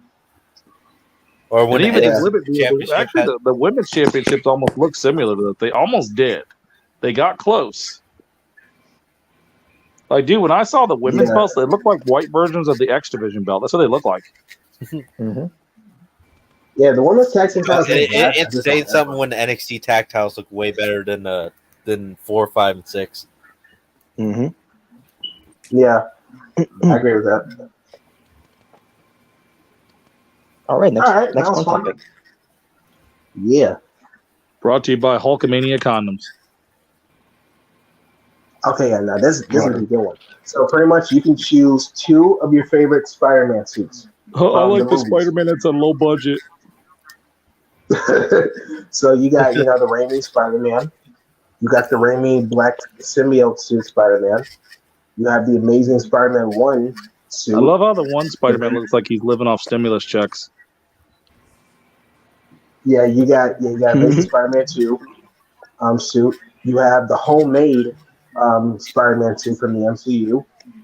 You have the Stark suit from the MCU, and you have the Iron Spider suit. So you can choose 2 of your favorites. What's the futuristic Spider-Man suit at? Well, this is easy. All right, so Robert. So yeah, 2 favorites, huh? Well, I'll tell you one thing. It could be. It's not gonna be from Tom Holland's. I'll tell you that much. I mean, I don't. What's the matter? You don't like CGI suits? Unless you had the the one that he did on his own, after the ending one. Yeah. I would have went with that. I was about to say, why didn't they just put that one? Why did they put the low budget one of him in his sweater? Yeah. I was looking at. I couldn't find any. With the. You know what they're also missing? They're not putting the one from the game either. Oh. Yeah. Well, I mean, this is from the movie, so. Right. What's the price difference? From the movie, yeah. I'll go with obviously I will go with Tobey Maguire from the first Spider-Man. Oh, of course. Yeah. And I'll go for Amazing Spider-Man 2 costume right there. Yeah, that wasn't bad. That was really good costume. So basically, the top 2, being the 1 and 2. Yep. Okay, not bad. Omega Red. I'll choose Sam Raimi's Spider-Man. The first one, and then the symbiote suit. Okay, not bad. Sweet. For me, I'm gonna go with obviously Sam Raimi suit, and I'm If no actually one gonna go picks with the the black Amazing. suit, you're racist. Oh my god. What? Yeah, Sam Raimi. And believe it or not, I'm gonna choose the Amazing Spider-Man one suit. I actually liked it. All right. I like, yeah, I like the first suit that they did. I thought it was really unique and First kind of felt two. realistic. So I liked it. Yeah. So Okay. yeah, I like the first two. The original Spider-Man costume and the Venom one. Awesome. okay, The Venom one, Jordan. that would be my that'll be my honorable choice. Mention choice. Yeah, yeah, mine too. Definitely a great Well, suit design. Yeah, Jordan. well, I'm gonna go with the So Amazing Jordan. So Spider-Man Jordan. one suit. All right. The Amazing Spider-Man one. Yep, and I'm also go with the symbiote suit. Yeah. All right. And well, wait, Yeah, what was Amazing number Spider-Man two? one. The Oh, the the second one. yeah, the second one. Oh, Why does from one May of the Spider-Man. suits look like? Sorry, From Yeah, the what are you Amazing saying, Spider-Man. CJ? I was just saying. Why does one freaking the fifth one look like Peter Parker just put on like sweatpants and a hoodie and was like wearing a Yeah, hockey because mask? that's the homemade suit. That's the one he made himself. Like it's kind of like the Yeah, wrestling suit. If that's you the one where remember. he's on stimulus checks. Yeah, pretty much. Like yeah, it's pretty much like the wrestling suit. Like That's from Spider-Man low the budget. first movie. Yeah, Yeah, pretty that's much. your Yeah. Spider-Man right there. When you order Toby off Wish, that's what you get. It's just book underneath the costume. Mhm. That Yeah, it's pretty much that just costume right there is fucking GFW all over it. GFW. GFW. Sir? Yeah. Come on, Global Force Wrestling is the best, man. It's fantastic. No, it's not. Garbage championship wrestling. Never heard of her. Rem, your turn. The same as Roberts, 1 and 2. Cool. Okay. 1. Toby up, Andrew amazing down. There you go. Up and All down. That's right. why I said this decision was very easy. Yeah. Like again, I was gonna say because I don't hate the MCU suits for Spider-Man. There are some ones I didn't really care for, but I do like There's the one another he had issue in. with the new Tom. The Tom suits are not bad, but the problem is that is the most CGI I've ever seen. Like his suits are CGI Yeah, as a that is. motherfucker. Yeah, that is my main problem though. Is like the whole CGI thing. Because he doesn't actually wear a suit. Like he wears like some CGI suit, and like yeah, that is my main issue. Mhm. Because at least with like Toby and Andrew, like they actually wore the suit. Like you know what I'm saying? Like they wore the suit. You know, and it's funny because Tom Holland That's why I can't he didn't stand wear a things. suit. I can't stand directors depending on CGI for everything. They get fucking lazy. Yeah, Lazy. especially like for Spider Man, because like I can get the the Iron Spider suit. I understand that, that could be CGI, but like the actual suit, like his default suit, like why CGI there? I don't get it. I don't know. I'm looking at nude pictures. Yeah. Where did that come from? But okay, all right. And the last fun topic.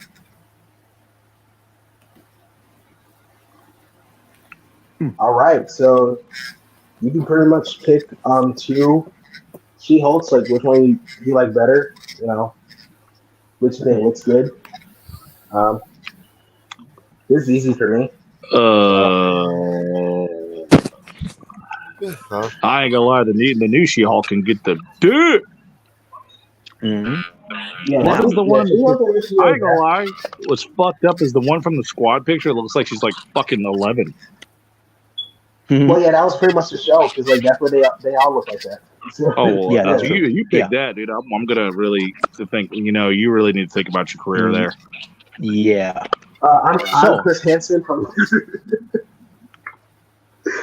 Yeah, go ahead. So explain these She-Hulk's versions. So yeah, pretty much from one is from the comics, some is from cartoons, and pretty much you can pick which one you think looks good. Which one which one looks good in your Who opinion. Like, does anybody watch She-Hulk yet? Because I've already watched the first 2 episodes. I No. I've seen She-Hulk. It's not bad. I haven't got a chance. I haven't got a chance to. Every dude's watching that I don't going, know. dude, I'd fuck it. Yeah, I've been watching it. It's not bad. Like, dude, Yeah. that bitch would ride your dick and put you in a wheelchair, dude. She'd paralyze your ass. It'll be worth it. I don't care. Jade as Worth it. She-Hulk. Yes. Now you're speaking my language. You know, Jalen, if she did do She-Hulk, she would have to miss a lot of time, and she would lose. She would have had to lose the TBS championship. Yeah, as long as it's not to Athena, I'm good. Well, CJ, that's coming up pretty soon, so cross your fingers. I'm hoping she Oh, loses no. to Athena. I hope know. Wait, what? Wait, what did CJ say? I didn't hear what he said. I'm hoping Jade loses to Athena so I can brag about it to Jalen. No. Well, I mean, if she does, she had a long run. It's not like You she know didn't what? have a shitty run. You know what? Let's I have mean, that's Athena not- that's and not let's the have issue, like- let's have Athena and Charlotte beat up Johnny Gargano and Jade in the same match. Get the hell out of here, bro. No. Now, No. that Incredible Hulk series on the top to the right, not the comic, I used to watch that growing up as a kid. That came out in like 95, 96. That was a good cartoon series. Yeah, I've been watching clips of it, and I really like She-Hulk's personality, man. I love She-Hulk in that show. All right. So, I will go with number 1, and I will go with number 3 of She-Hulk. Okay, so Marvel Comics and Incredible Hulk. Okay. I can't really say about pertains to the final one because I haven't seen the show yet, so I want to know how that version of She-Hulk is pertains to live action. So that's one reason why I ain't choosing that. 7 and 8. Okay. Omega What Red. did they see there? What? Sorry. One and 3. Same thing, Robert. Okay. Okay, it's my turn. Yeah, I'm gonna go with the Incredible Hulk, She-Hulk, and I'm gonna go with Fantastic Four, She-Hulk. The Fantastic Four way. Yeah, well, the fifth one, not. Okay, I see yeah, that. Yeah, the fourth one Yeah, doesn't these look are- good. you're talking about the only one that says Fantastic Four, right? Oh, there's two. No, There's there's two. two Fantastic Four. there's 2 of them. Oh, I didn't see Yeah. on my phone. It does. I can't see shit that well on this thing. The fourth Yeah, one so- doesn't look good to me. It could be better. Dude, But, that one yeah, looked like she three- was sucking mean dick. Well, I mean, yeah, I bet you could. But, yeah, I still 3 think they and should 5 have the are- porno of the Fantastic Four way. Oh boy.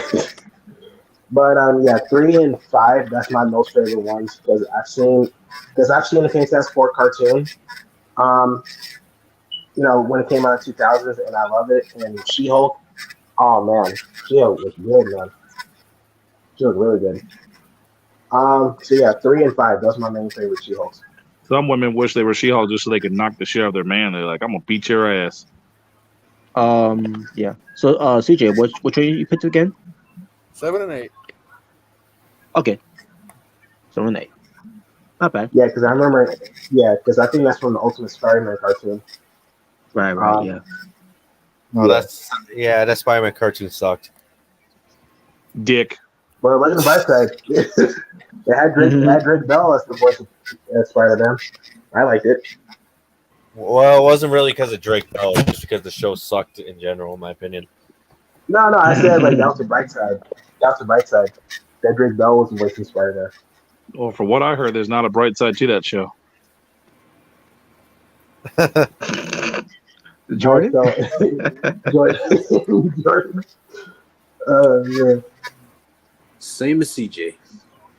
All right. 7 and 8. Okay. 7 and 8. Rem? 3 and 9. All right. Because I've seen yeah, them both, Rebel. and the other ones that I don't think I've ever seen.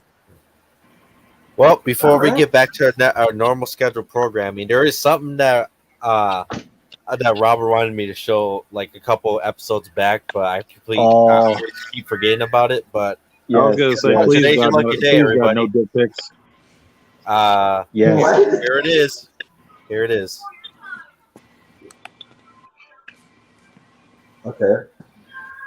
Wait, hold on. Oh Christ! Wait, what? Wait, what the hell is this? You know, I'm already seeing his toilet paper shirt. Oh my god! What is this?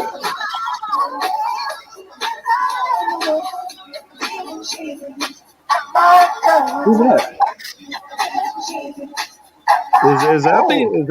Is that the Acclaim wearing a John Cena shirt? Is that the Acclaim?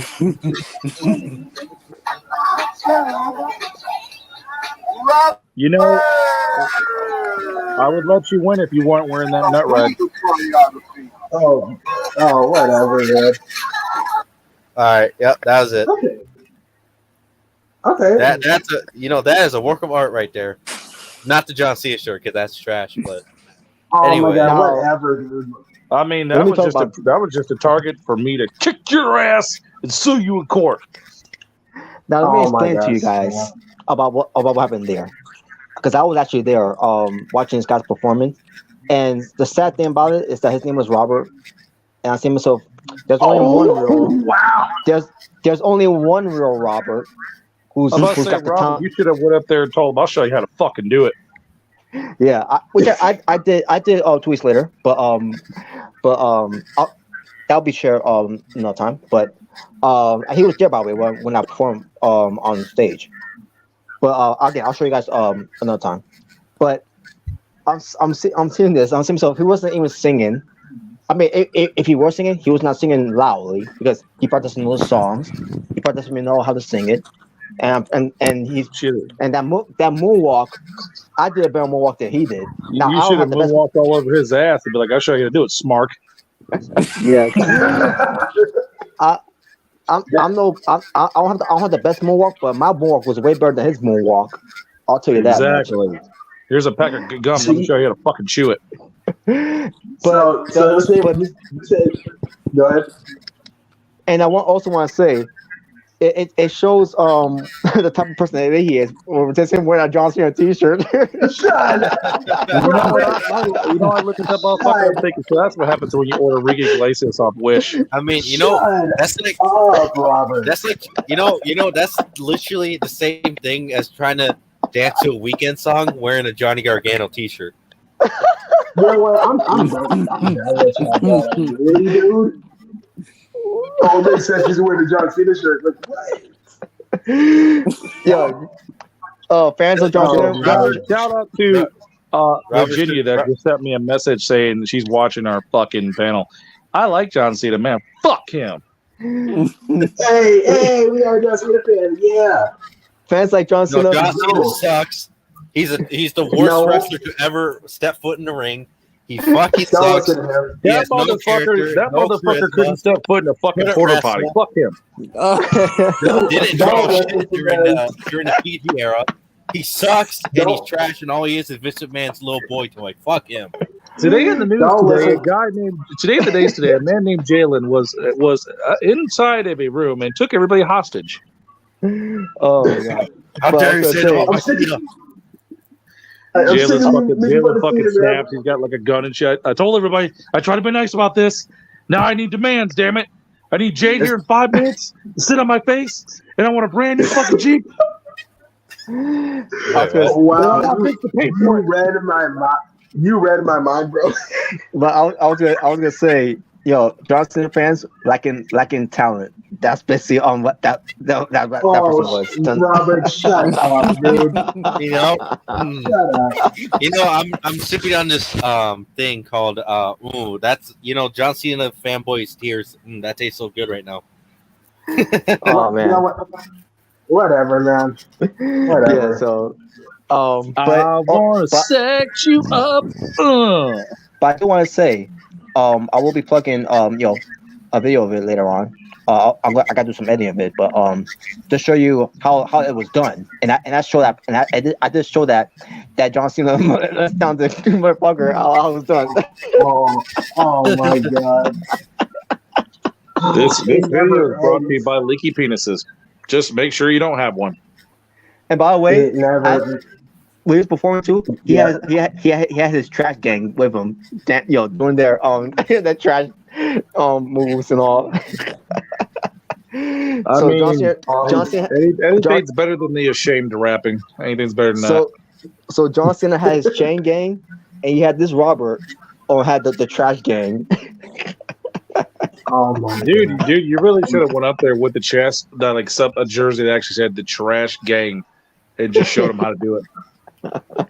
They never I end. will moonwalk all over your ass, motherfucker. Those guys, Never ends. those guys were turbo powered. So you know what? Somebody's gonna watch this video and be like, "You're just jealous the guy had talent." What I talent? would. You know what? You know what? You know what though? I would love to learn how to dance like Michael Jackson. That's always been my dream. To like dance like Michael Jackson. But joking aside, because I was just messing with Jalen with this whole John Cena fan thing. But Yeah, because like I've never heard that a bunch of times. Yeah. With that aside, when it comes to him coming back to do that again, that performance, he thinks that his shit doesn't stink, which it did stink. He just don't know it. Wait, Was he being cocky or something? Like, Maybe he thinks he can go on America's Got Talent. You never know. like what was he being cocky or something? Like, oh no one can dance like me. Or like, Well, I mean, maybe we could get him to Maven level. I don't know. Maven level. And I'll say this before I move on. He disgraced the name by having that name Robert. That's what I'm saying. That's the funny part. That's the funny part. Like his name is Robert and he's doing a Michael Jackson dance. Dude, I I thought it was literally Enrique Iglesias off Wish. You know that reminds me. You remember that episode of Drake and Josh where Drake had a new friend. Like Drake had a new friend and he was exactly like Josh. And like Josh had a new friend and he was exactly like Drake. That reminds me of that. Like Drew and Jerry. You remember that? Yeah. Drew and Jerry, yes. Are we really gonna bring up Drake and Botch? Yeah. Like I can imagine Robert. Like he was like, my name is Robert. He's like, I dance to Michael Jackson. Oh man, that is funny. I'm gonna moonwalk all over your fucking Make-A-Wish ass, and I'm gonna show you how it's done. Oh man, yeah, I gotta see what you do next. and on top of that, he wasn't even singing that loud because I'm presuming that he doesn't know how to sing, and he probably sings terrible and probably doesn't know the words. Can you imagine a guy getting up there doing James Brown? You already know what the fuck he's saying. Let me do that. Let me do. Hey, how? Check myself. What? And I know some of you are thinking, I'm trashing this guy, thinking I hate him. No, I don't hate him. I don't know. I don't know the guy. I'm just want to bury him for the sake of burying him. Come on, You should, Robert, dude. It'd been funny as shit if all you heard was Robert in the background. Fuck you. Sparkalicious. Oh, really? But there you go, man. All right, so let's move on. Yeah. Kenny Omega has a great perm. What? Yes. What? Huh? That's random as hell. He's got a great perm. People shouting out random shit. He's just a sexy boy. What? Sexy boy. He's not your boy, Coy. Well, I hope not. God. God. All right. Okay, what's the next thing? Before we move on to Raw, which I should mention, this year was Michael Jackson's 64th birthday, I meant to say. Yeah. I was wondering why they were showing some things about him. I was like, damn, and they still won't release a mega CD collection. I don't know. Get it. When is his birthday? When is his birthday exactly? August 29th. Okay, yeah, because that's close to my brother's birthday. Oh well, hey, happy late birthday to the legend. Yep, happy birthday. Happy birthday. He's probably celebrating and moonwalking on his birthday right now in heaven. And looking down at that asshole at that talent show going, fuck that. But what pertains to what's just recent album, I did go they're releasing the 4-year anniversary of Thriller this coming November. Oh, so Okay. they're gonna release that. Of what I heard, yeah. Oh, you gonna get a copy? Yeah. That's the idea. Cool. If there's All a right. collector's edition, you should buy the collector's edition. Yep. Oh my god, I'm just so happy I can hammer her. Oh. Oh, And I'm so happy I want to shit on my bed right now. Oh, yeah. Oh, that was my idea. Dude, that was my idea. All right, so we're gonna be talking about Michael Jackson, or No, before that, I need you to know, I'm not your boy toy. Okay. Anyways, Yeah. Well, now eventually we will talk about Michael Jackson again later. But I just want to mention that his birthday did pass, 64th birthday. If he was still here, he would be celebrating right now. And yeah, man. the fact that he's not sucks. you know who should have came out with their own album? I think Kurt Angle should have had his own album. Oh no! Oh boy! I mean, I'm amazing just a things sexy skills Kurt. that man produces. Dude, that would have been the title track, but the whole album with like 20 songs, Kurt Angle would have been the shit. I'm just a sexy Kurt. Now, can we imagine Kurt Angle remaking Be a Man Hogan for Macho Man? That'd be the funniest fucking thing ever. Oh my god! I'll say one thing though. If he created his own album, probably sell more than Fozzie's. Oh my god, Kurt Angle does Rocket Man, but he calls it Ankle Man. Ankle Man. Ankle Man, breaking your ankles as fast as can. Well, you know what? I'll say this though: if he made an album right now today, it will sell more than any of John Cena's albums. I knew that was coming. I just knew it. It's like, here we go. Yep. There you go. Oh my god, can you imagine Mr. Kennedy trying to sing? Oh, please no. I agree. No. Kennedy. Oh crap. I've got some bad news for you. Kurt Angle's got another smash hit coming out. That's great. I've also got some more bad news. Nick Cage is doing a match again. Oh, fuck that. Oh yeah. I know not to watch. Yeah. Yeah, exactly. The good news is don't watch that shit. Instead of watching a Nick Gage match, watch a Santana Jackson match. Well, good news is watch Being the Asylum. They're the shit. They make all the women wet, including me. No, what the fuck? Whoa, what the hell? I shouldn't have said that. That's bad news. Yeah. Shut the fuck up, Barrett. Anyways. I've had enough. I'll make them say. All right. So now we move on to Monday Night Raw. Shut up. All right. Which, by the way, August 29th was on again, which is Michael Jackson's birthday. Ugh. But yeah, what the hell was that? Wait, what was that noise? Whoa, man, somebody just lit some ass. What was that? No, What the hell? it was actually an air mattress. Dude, that was the machine gunner fart right there. Brr. Okay. I was so Okay, that confused. sounds Like, so what the funny, hell? Oh man, that was I'll be funny. right back. It's like Monday Night Raw. This is why I take a piss because I could kill less about Monday Night Raw. I'll be right back. All right. I mean, if you want some really good sleep, you'll care about it. Yeah. So yeah.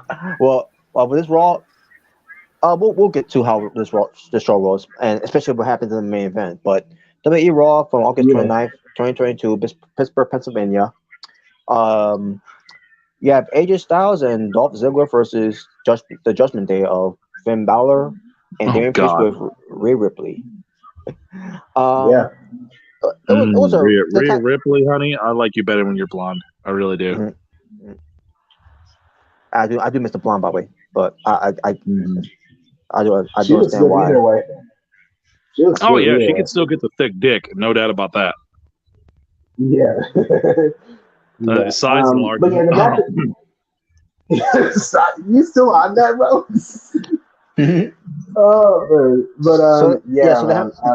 So they're having this match, and it was alright for what it was.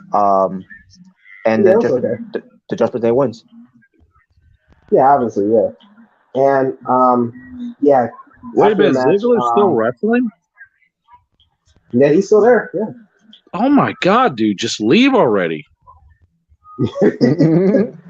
But yeah, that's when like Edge came out. Like, he came out of the car and he was backstage, and Judgment Day was still there, so they pretty much waiting for him. And that's when the Mysterios came out. Yeah, I think they came out attacked from behind. Yeah, and then it was just Dominic and Rhea there. So they were all alone, and like Dominic had a candlestick. And all I'm thinking when I saw this is like, can you please hit her? It's like You know, get this your whole Rey revenge, bro. Mysterio thing is like beating a dead horse already. It really is. Ray, just go on the Hall of Fame, retire, man. You don't need this crap. Yeah, he can retire. Yeah, but I still can't take Dominic serious when you look like you're fucking 13. I can't. Well, I mean, he is pretty young. He is pretty young, so. Well, I mean, you know what? I'll take him over fucking Hook. I'll tell you that ain't fucking damn day. Oh, come on. Oh, I knew that was coming. What the fuck? But fuck that motherfucker and shit. Straight out of middle school and shit. Get the fuck out of my TV, Kingdom Hearts. Fuck off. Oh. Kingdom Hearts. He kind of doesn't look like a Kingdom Hearts character with that hair. Great. Oh man. Yeah, what was I saying? Something about Edge wearing the Wolfpack colors. yeah. I think Edge came out. Yeah, I think you're talking about. I think you're talking about Edge coming out and confronting the Judgment Day, and something about that he didn't come alone. Yeah. Well, I mean, it's kind of obvious he had his wife, obviously. Yeah. Well, that was last week. Yeah, that was last week though. By the way, I mean, what was the point of Edge even doing the heel turn gimmick? They didn't want to use that at all. What did that last? Like not even a month, and they turned on. Yeah, about 2 months, maybe. Yeah, 2 months. That's it. Almost 3 months. Whoa. Yeah. Whoa! What the hell? That was that. Whoa. I think it was an alien trying to make communication with us. Wait, what? Oh my God. What? But the whole thing happened, because this man was still there. But now that he's gone, now they're trying to, to make things right, it tends to continuity. But Yeah. the damage has been done. Edge is a babyface now. Now they got to work with that whole thing where Edge is going to basically he's going to destroy the Judgment Day. When that's going to happen, I don't know.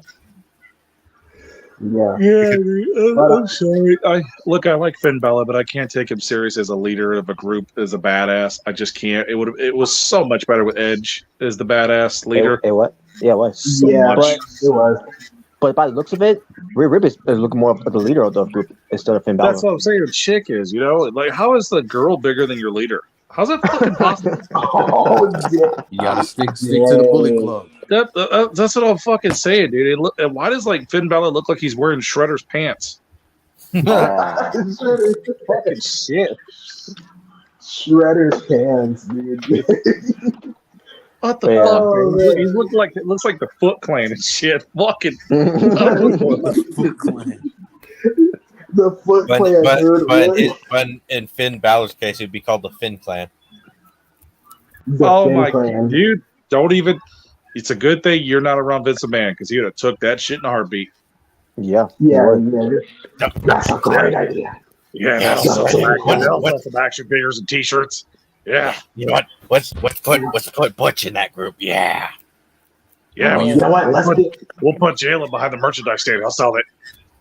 When your pants are tighter than Karai's pants, it's time to get a different size. Well, that's what I said. He looks like he's wearing the Foot Clan fucking. He looks like he's wearing the fucking Shredder Foot Clan pants. Like, shut the fuck up. Honestly, I would have took Damian pretty seriously as the leader, to be honest. Because it don't look right on Finn because he's used to wearing the, I ain't trying to say it looks better because he looks better in underwear, but that's his gimmick. He looks, I don't know, he just looks weird in that shit. He just does. Yeah, he does. I mean, I'm fine with wrestlers changing their attires. But yeah, those pants. Can we stop making leaders of groups like, oh, this is the leader of my group. motherfucker, what are you, like 6'7" and your leader's like 5'8"? Yes. The fuck? The girl's bigger than your leader. What the hell's not intimidating? It's like, come on now, get real. Yeah. That's like saying that's like bringing back the Wolfpack and shit, and then the leader of the Wolfpack was Rey Mysterio. No offense. Or X-Pac. Oh god, that looked like a joke if X-Pac was the leader of DX. Get the fuck out of here. Okay, yeah, there you go. There you go. So then get to the Miz and Ciampa. They arrive to the building. Kevin Patrick confronts them, asking a question about what happened with you, Miz, with Dexter Lumis kidnapping you. And basically, Miz did not want to talk about it. I don't want to talk about he was so traumatized. I'm scared. Yeah, It's okay. I don't want to talk about the Miz either. Damn. But yeah, and Miz doesn't want to talk about it. He shit his we'll pants. get to more. Well, I mean, sometimes you gotta poop, dude. We'll get to more of those segments later when it comes to Miz. Yeah, we'll get more to that. Yeah, because we're not doing that yet. So, Then we get to a 6-women's tag team match with Asuka, Alexa Bliss, and the Raw Women's Champion Bianca Belair versus someone named Dynamo Kayla Sparks. Yeah, I'll go with it. And Katie Arquette. Oh, and by the way, shout out to Trish Stratus, man. You still look fine as fuck. Yes, she does. Oh yeah. Yes, she does. Wait, you said David Arquette's daughter is in it? Wait, what? Well, I don't know. I don't know if that's his daughter. I don't know if they're related. Katie, I was Katie gonna Arquette. say Arquette. if that would have been his daughter, which I don't even know if he even has a daughter. Let's hope to God you didn't take after your dad and you got better wrestling abilities. Yeah, I don't know if she's related to him or not. But she does got the last name though. But I don't know. By the way, if you have a main move, call it the pizza cutter. Your dad's gonna love it. Oh god. No. So the match they had here basically was supposed to be preview Bianca Belair, Alexa Bliss, and Asuka to face Control, which is Bailey, Io Sky, and Dakota Kai for Bailey's butt cheeks. Oh god. Yeah, she needs to show a lot more of that. God, anything in there, her ass looks amazing. But yeah, it was supposed to to promote their match for Clash at the Castle, but this match didn't do it for me. This match to me was not anything special. But did he pretty much just face a bunch of random jobbers? That's what it was. It was just random jobbers, yeah. Well, I mean, I lost touch on anything 6-man tag. Has just been, I don't know. I haven't seen a good one in a long time. Asuka, I'm not feeling this Asuka the way that she's carrying herself right now. Dude, I haven't liked her since she did the bleeding eyes Asuka. Just like the old school Asuka. I don't care for this shit. Yeah, I don't care for the she doesn't do that. She still got that. I'm pretty sure what I'm gonna say is that I don't care of her trying to be a female like Tajiri. Well, basically, like a combination between Tajiri and Great Muta. Mm-hmm. I don't give a damn about the Shrek jizz on her face.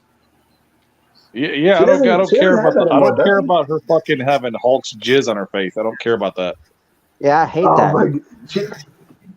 Does she still have that, or am I not noticing that? Like, I don't know. Yeah, she's still got the bleeding fucking green shit. I'm like, Asuka, come on, honey, go back to the old way. Yeah, just go back to the old Asuka. You remember the Empress Asuka? Like, go back to that. Yeah, with the kabuki mask. That's what I'm talking about. If it ain't tight, it ain't right. Nah, let's just keep her spitting on Paige's face. That was great. Well, I'd rather her swallow, if you ask me. But anyways, well, actually, I'm not gonna deny that. I would agree with that. But anyway, you know what I say about the hot ass women back there? If it ain't tight, it ain't right. Oh yeah. Now we gotta talk about what happened. After the match was over, Bianca Belair, Alexa Bliss, and Asuka they cut promo pertains to their opponents Bailey, Io Sky, and Dakota Kai for Clash at the Castle. And all of a sudden, I didn't catch this at first, but I'll get to that part when I get to it. But the part I want to talk about was there was a security who ran bypassed the commentators. I'm saying, so was that part of the show? Yeah, because I saw that too. I was like, wait, was that part of the show? I was like, was that Somebody like was the probably Women's thinking, "Oh thing? God, this sucks." Send some guys running past the camera. That'd be entertaining. Yeah. Yeah, because I didn't know if it was like actually like a legit thing or if it was Dexter Loomis. It was like Yeah. And yeah, I thought, I didn't know. and I thought after while you're watching the entire show, there was going to be some follow up with it. I asked myself, there was no follow up of it. And I asked myself, what happened there? And then that's when after the show's over, and then all of a sudden I heard about what happened. So it was during this promo where an asshole fan in the front row had a sign that said, "We want Naomi back and not Bacha Banks." So I think it was something like that. Oh, So what? What's the big deal about that? yeah. What's the big deal? The I big mean, deal damn, you is, think the security was running like it was fucking? They just announced that in the back they had fucking Popeyes and Mountain Dews. to me, by looking at WWE's point of view, because with this man being gone now and Triple H being in charge here, the last thing I want to do here, when you see an asshole fan like that with that sign, is to have a sign like that, which is to regarding Sasha Banks, where they're trying to get her back in the company, and the last thing they want is something like that on their TV. So that's why that security did what he did. But that was weird how it was done it too. kind of sounds like nothing changed to me because they should have every right to hold up what you want to hold. I mean, as long as it doesn't say like another company's name or some shit, I don't give a fuck. No, I mean, was thinking because I was thinking when you said he had a sign, I'm thinking he probably said like some like messed up stuff, like some sexist or racist stuff or something. Like, Now, if that sign would have said future world champion Tommaso Ciampa, I would have burned it. Oh my God! What? Actually, replace the Tommaso Ciampa ass part with Johnny Gargano, and you then wear that fuck. You wear a sign that says that, you deserve to get your ass beat.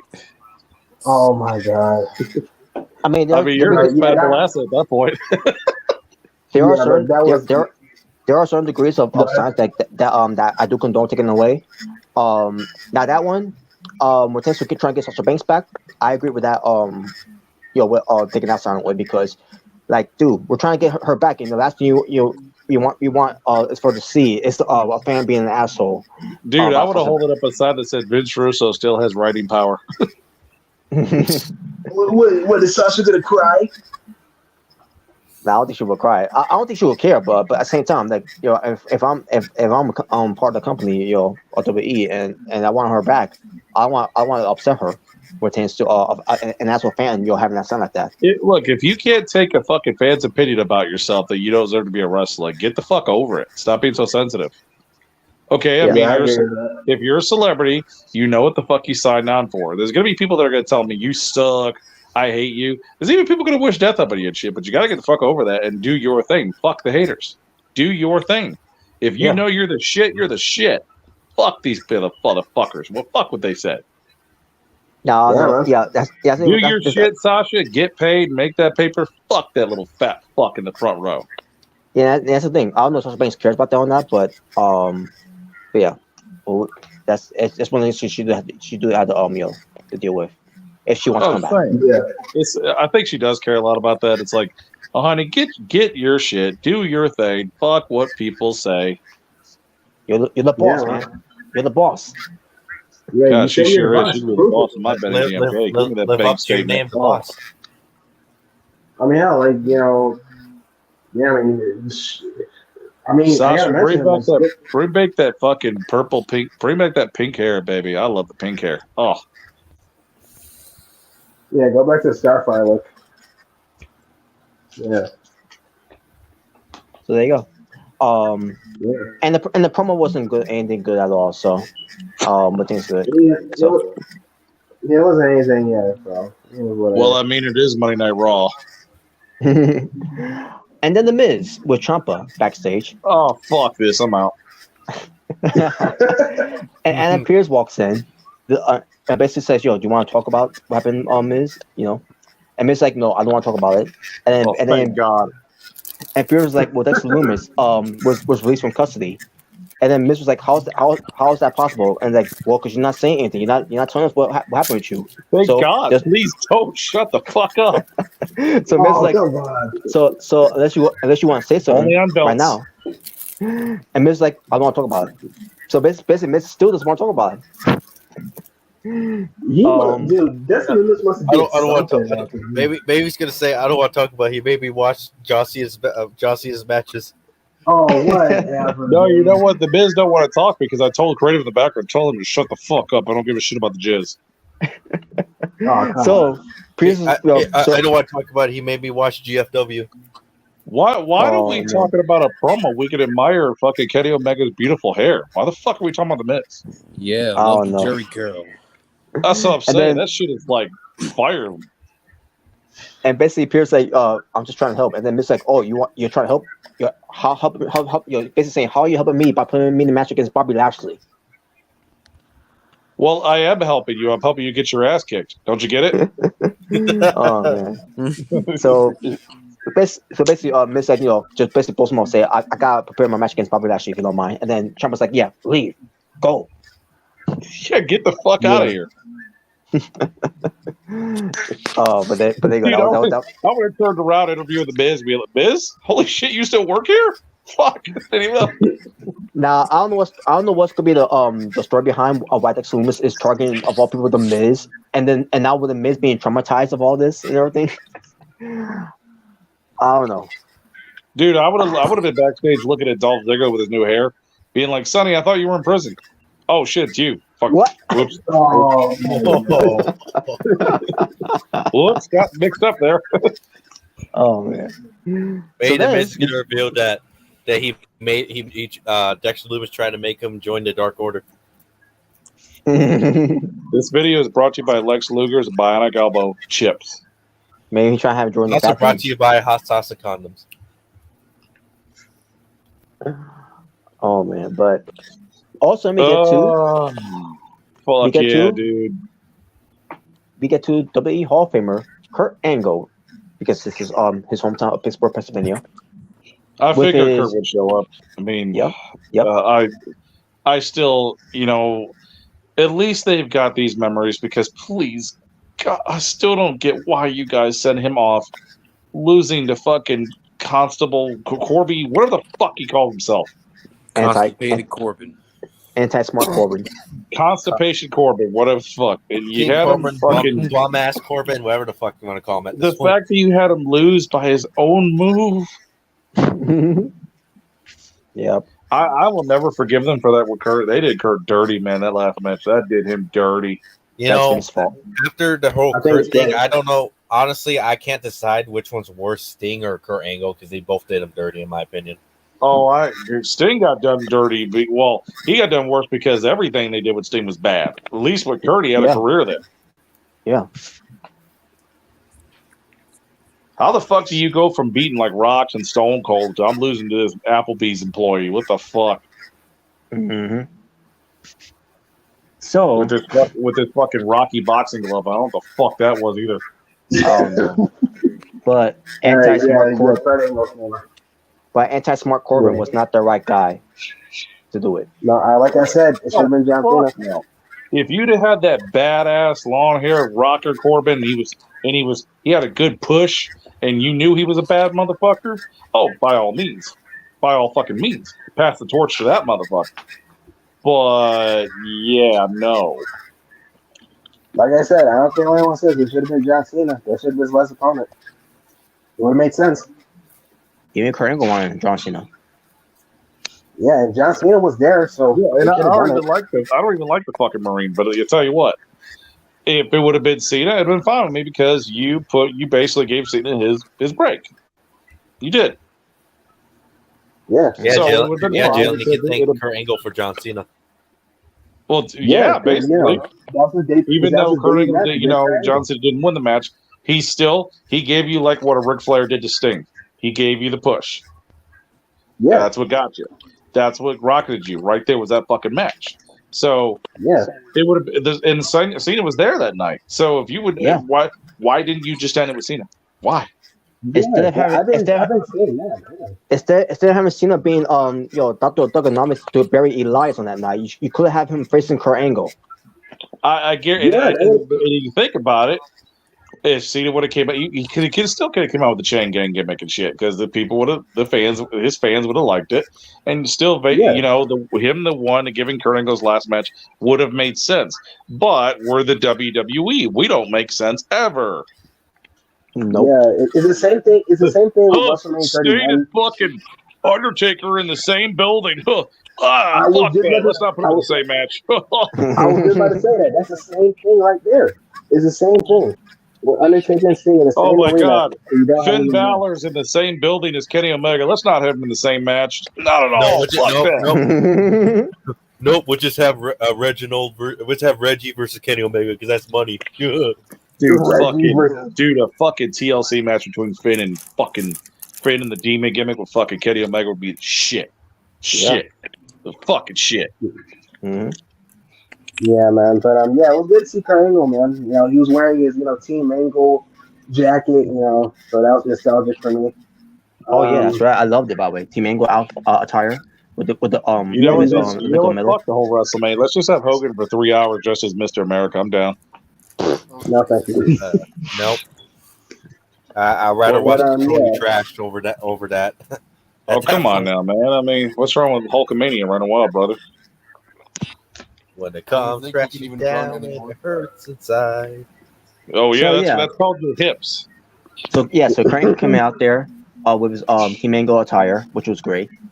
And it's getting a home welcome.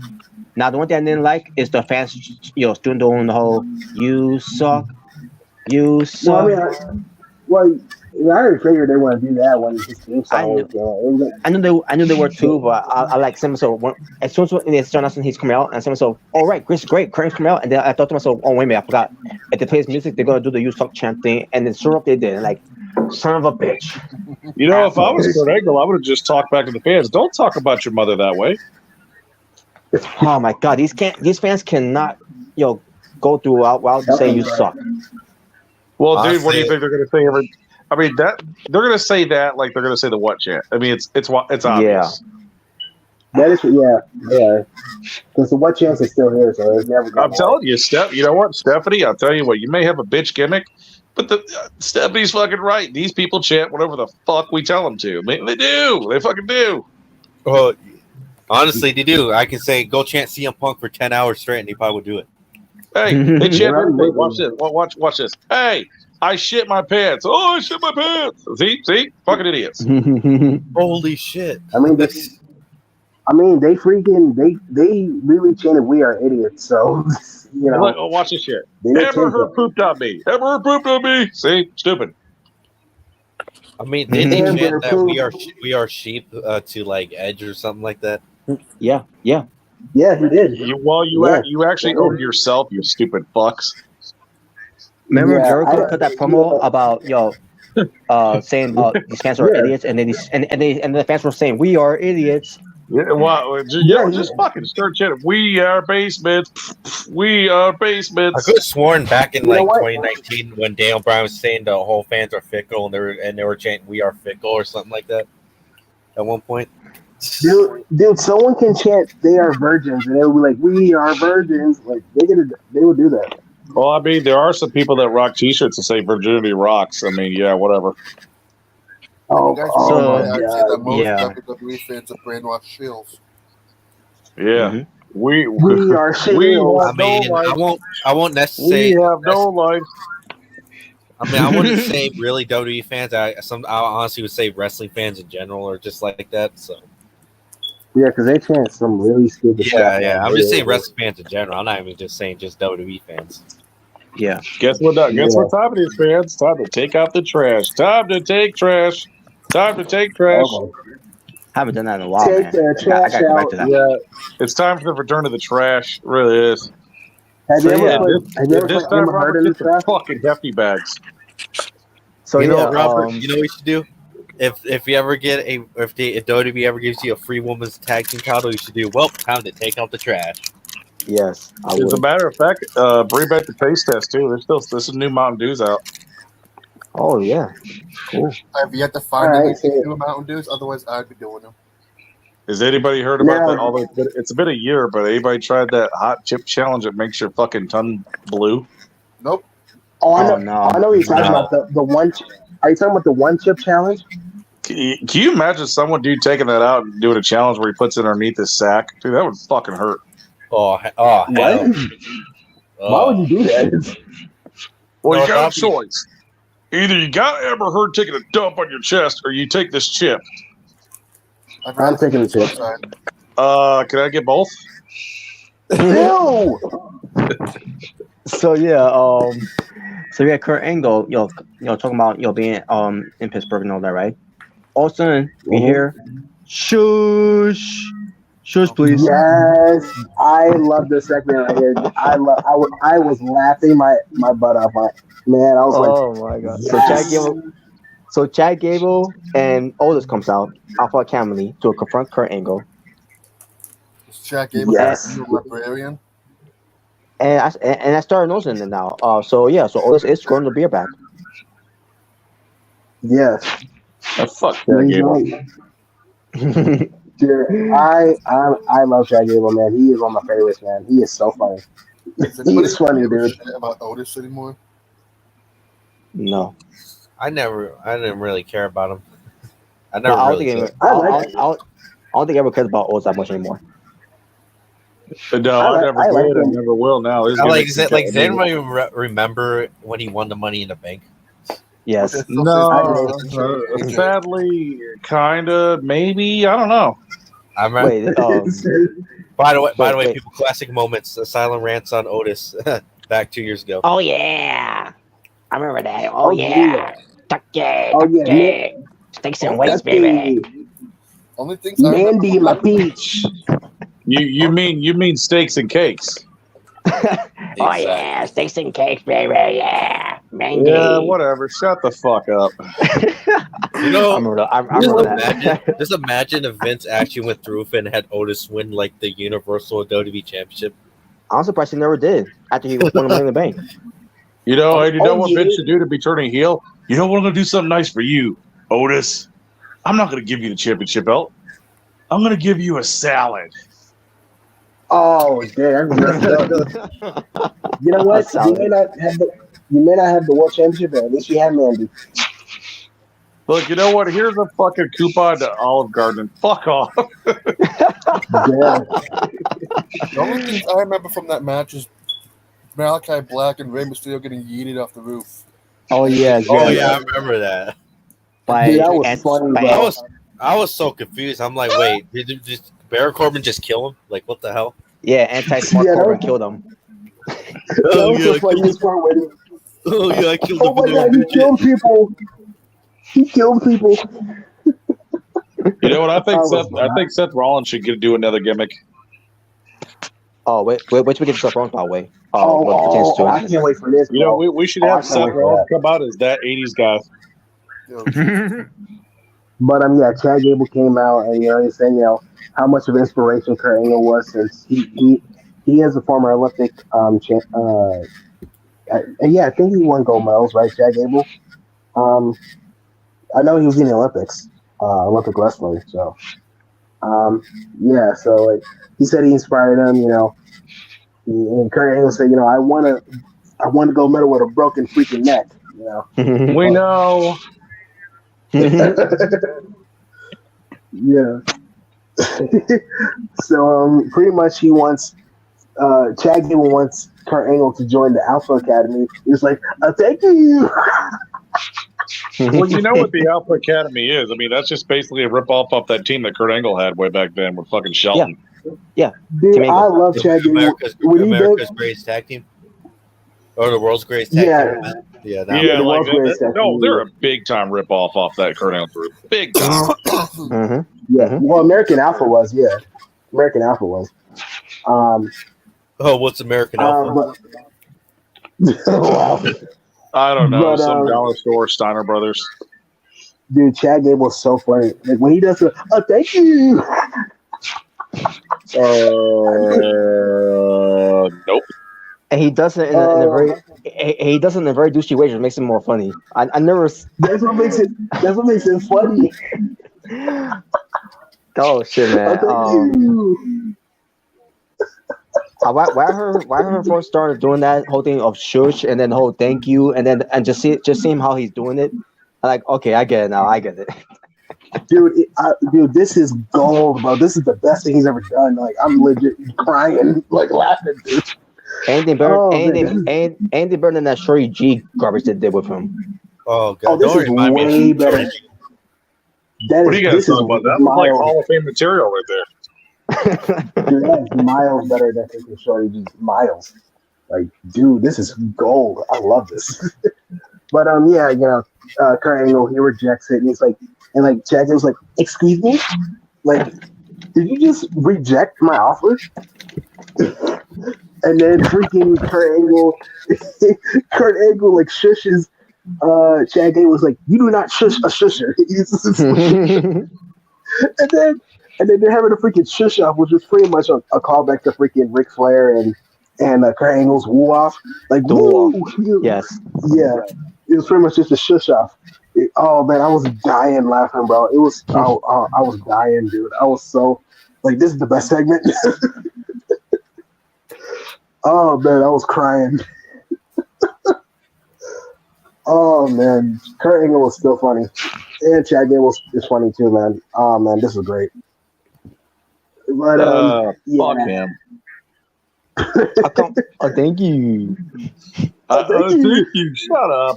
Wait a minute, didn't they used to call you Shorty G Spot?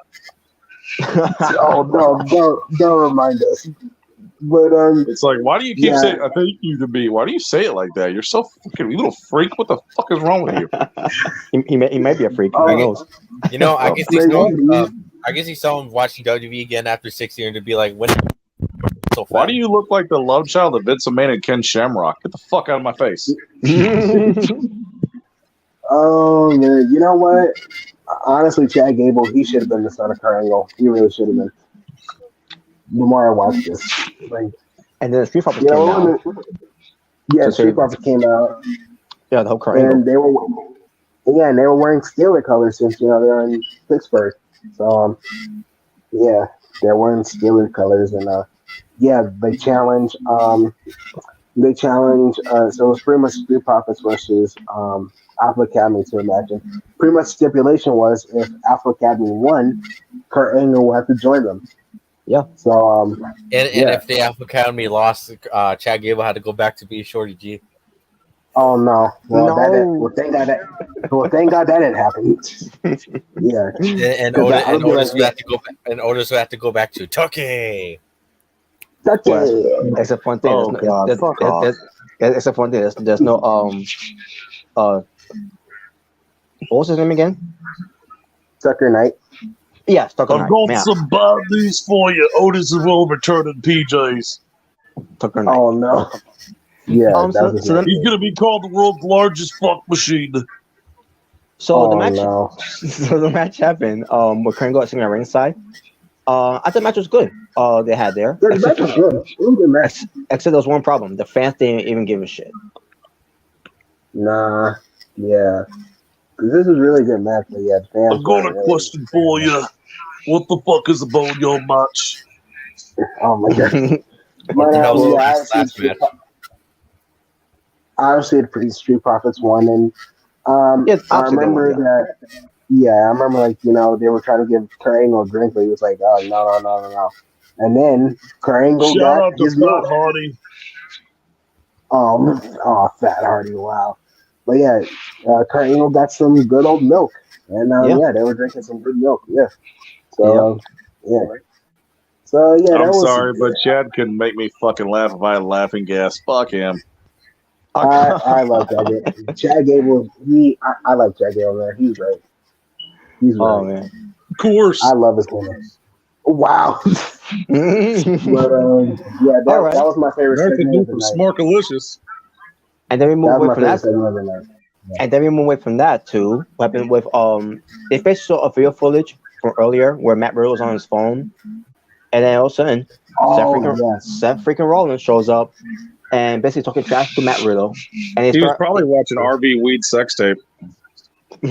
Oh no! So they almost got to a fight, but when the pool part happened, so they never got a chance to really fully fight. So yeah, then we get Corey Graves conducting an interview from both guys. Now they were in different rooms because they can't be in the same room with one another. So so basically, Seth Rollins was being serious. He was not doing his usual laughing. No.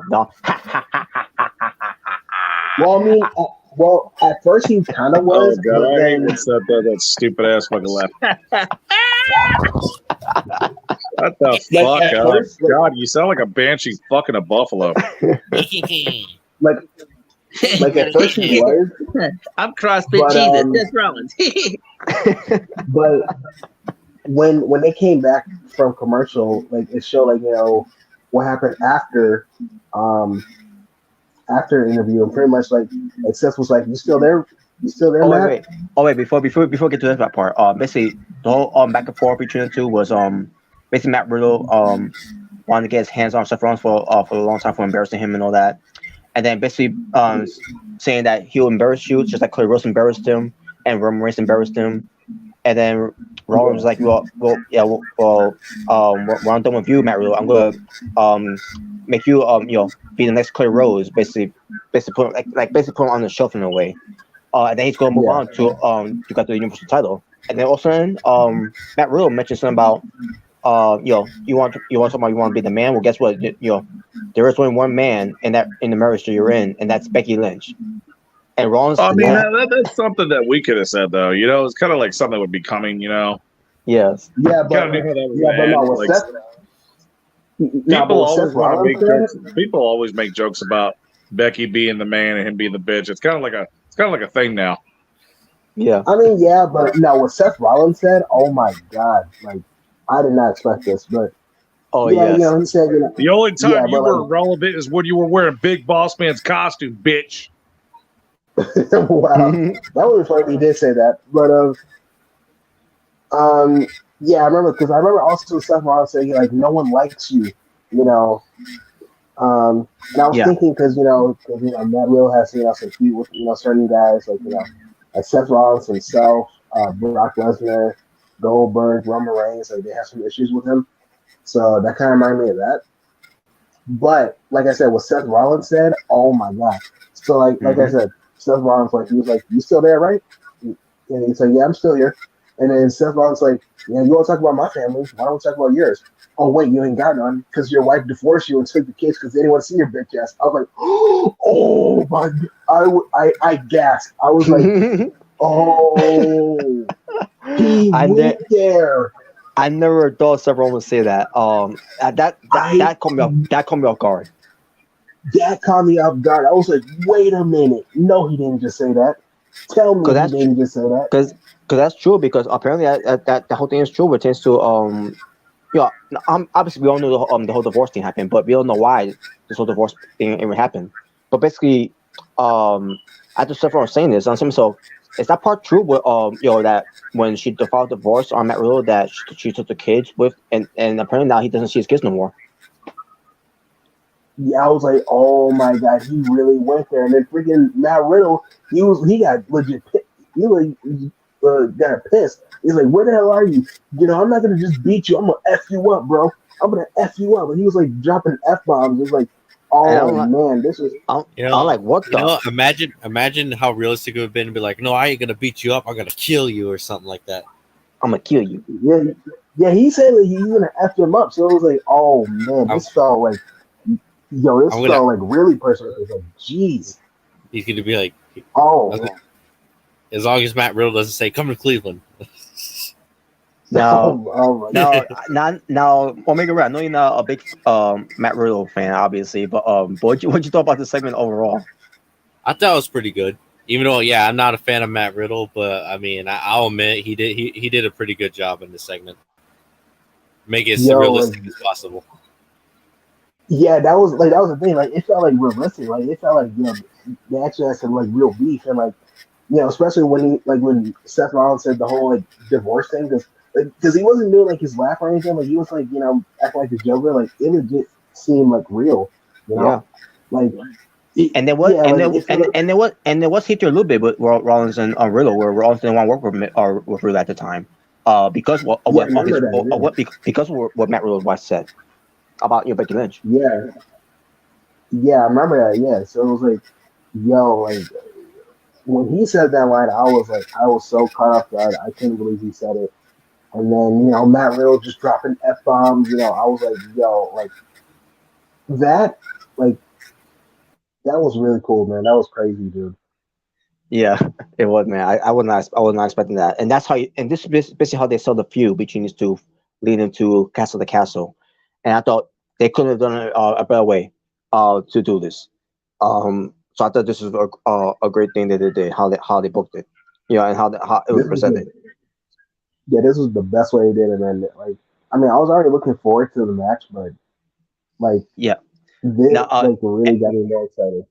and because of that, next to Sheamus, and Gunther, right there. This Yeah, is this one now that that's coming, number one is going to be Gunther and Sheamus. After this one between Riddle and Rollins, this is my number two most match I can't wait to see, because now yeah, yeah. because number three is the whole thing with McIntyre and Reigns.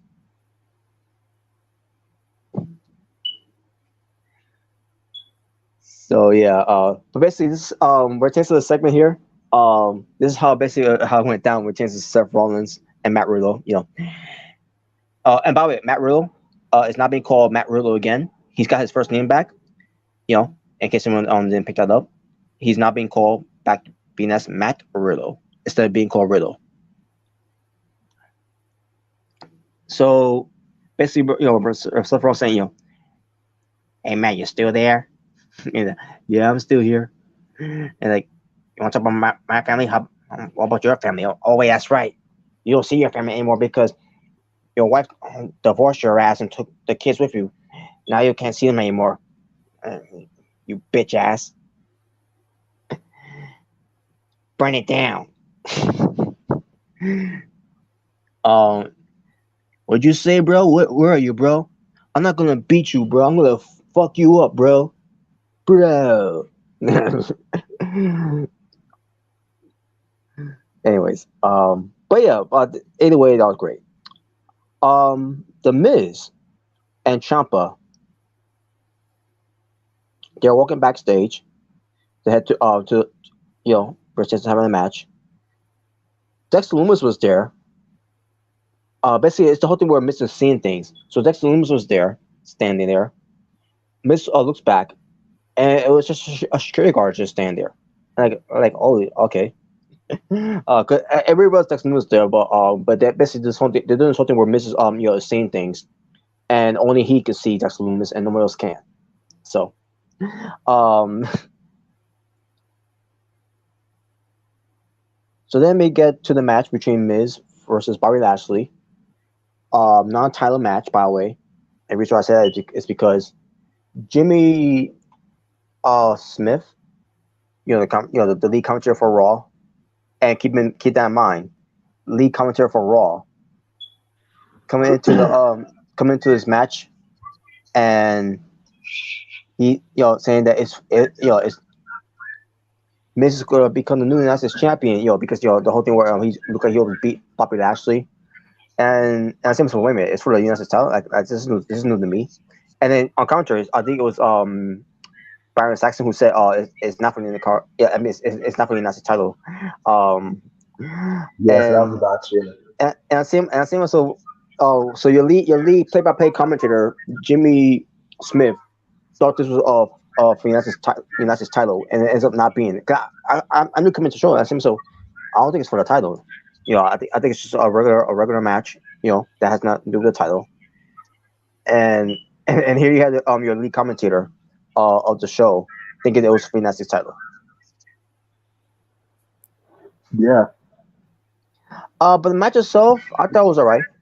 He had things where Mitch was telling a story where he doesn't want to be near the barricade. He didn't want to Yeah. being sneaked up from behind because Dexter Loomis could be your could be granted On him the pretty loose. soon eventually. Yeah. Could be lurking. Also, Mrs. Gamer to finish him off, right? Actually, all of a sudden he sees it in the crowd where wait a Yeah. minute, who is that Dexter Loomis? And yeah, no, it was Dexter Loomis. And you're basically trying to get Champa's attention to look, and then Champa is like, "What are you talking about?" And blah blah blah. And he turns around, and all of a sudden he was gone. Yeah, so he's playing mind games with the Miz, like and yeah, that's what cost him the match, because like Bobby Lashley does the Hurt Lock and he taps out, and yeah, that was it. Yep. So this is probably gonna lead to some dissension between Champa and Miz, which I hope that is because that we could get Champa away from Miz because this is beneath Champa, to be honest with you. But And probably the DIY. but he's still play a good role here, pertains to what he did there. Yeah. And we'll get to what happened later on, which is the Miz. Oh yeah, man. Because next we get to Edge, with Kurt Angle. Yes, this is another favorite segment of mine. This is just pure nostalgia. Yes. And Kurt was like, "Yo, I'm not falling for it." And you see the size of the pictures they have, right? And so, what the hell? This looks silly and goofy. Like, I mean, I understand why they did it and all. You gotta write in big words, and you gotta write in big words for you can read and all. Like, but you see how it looks too, how the front look with the pictures and all. I don't know how the pictures look at what takes to the whole thing, but still, like, what the hell? Does that be that big? Yeah. Yeah, but yeah, it was a callback to what happened in 2002, when it was 20 years ago. Yeah, it was. Yeah, and yeah, because like you said, Kurt was like, "I'm not falling for this again," and he turns it around, and it's like, "Oh, it's blank." So okay, and then you show him more pictures, and he's like, "I'm sorry, I beat you for the United States Championship. I'm sorry, I beat you for the tag team titles. I'm sorry, I shaved your head bald. I'm sorry. I started you." Yeah. Go ahead. Yeah, I'm sorry I started the "You Suck" chant. Yeah, I'm sorry. I started "You Suck" chant, which he did, but you still suck.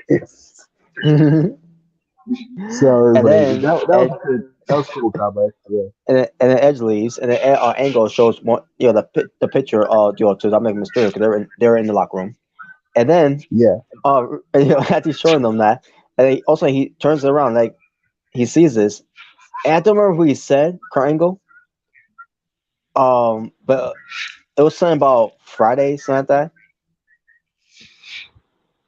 that. I think he probably said like it's Friday all over again or something like that. Like he said something, but yeah, he was pretty much like saying not again. Like that's pretty much And they walked away, and I was it for Kurt Angle. I mean, it was funny though. It was funny. Yeah, it was funny. It was a cool callback, with Edge and Kurt Angle. Even Ray and Dominic thought it was funny too. Yeah, so that was cool. Basically, it's basically Kurt Angle being gullible as usual. That's basically his character. Yep. So then Dominic, Mysterio having a sit down, right? Dominic saying basically just the point that he's not gonna be teaming up with Edge, and then Mysterio says that basically is because I was supposed to be about family, it's like Edge's family, but I need the experience. Basically saying that Dominic sucks. Damn. No. Maybe he's not trying to say that he sucks, but or maybe he's not focused. Like what happened earlier with Rhea Ripley, where he gave her the candlestick, right? And God knows what could happen to him if she would have got her away with that candlestick on Dominic. If Edge and Mysterio didn't get in there. Yeah. So, I thought I should bring up WWE plugged the Connor's Cure because because we're getting closer to September, so that's coming up.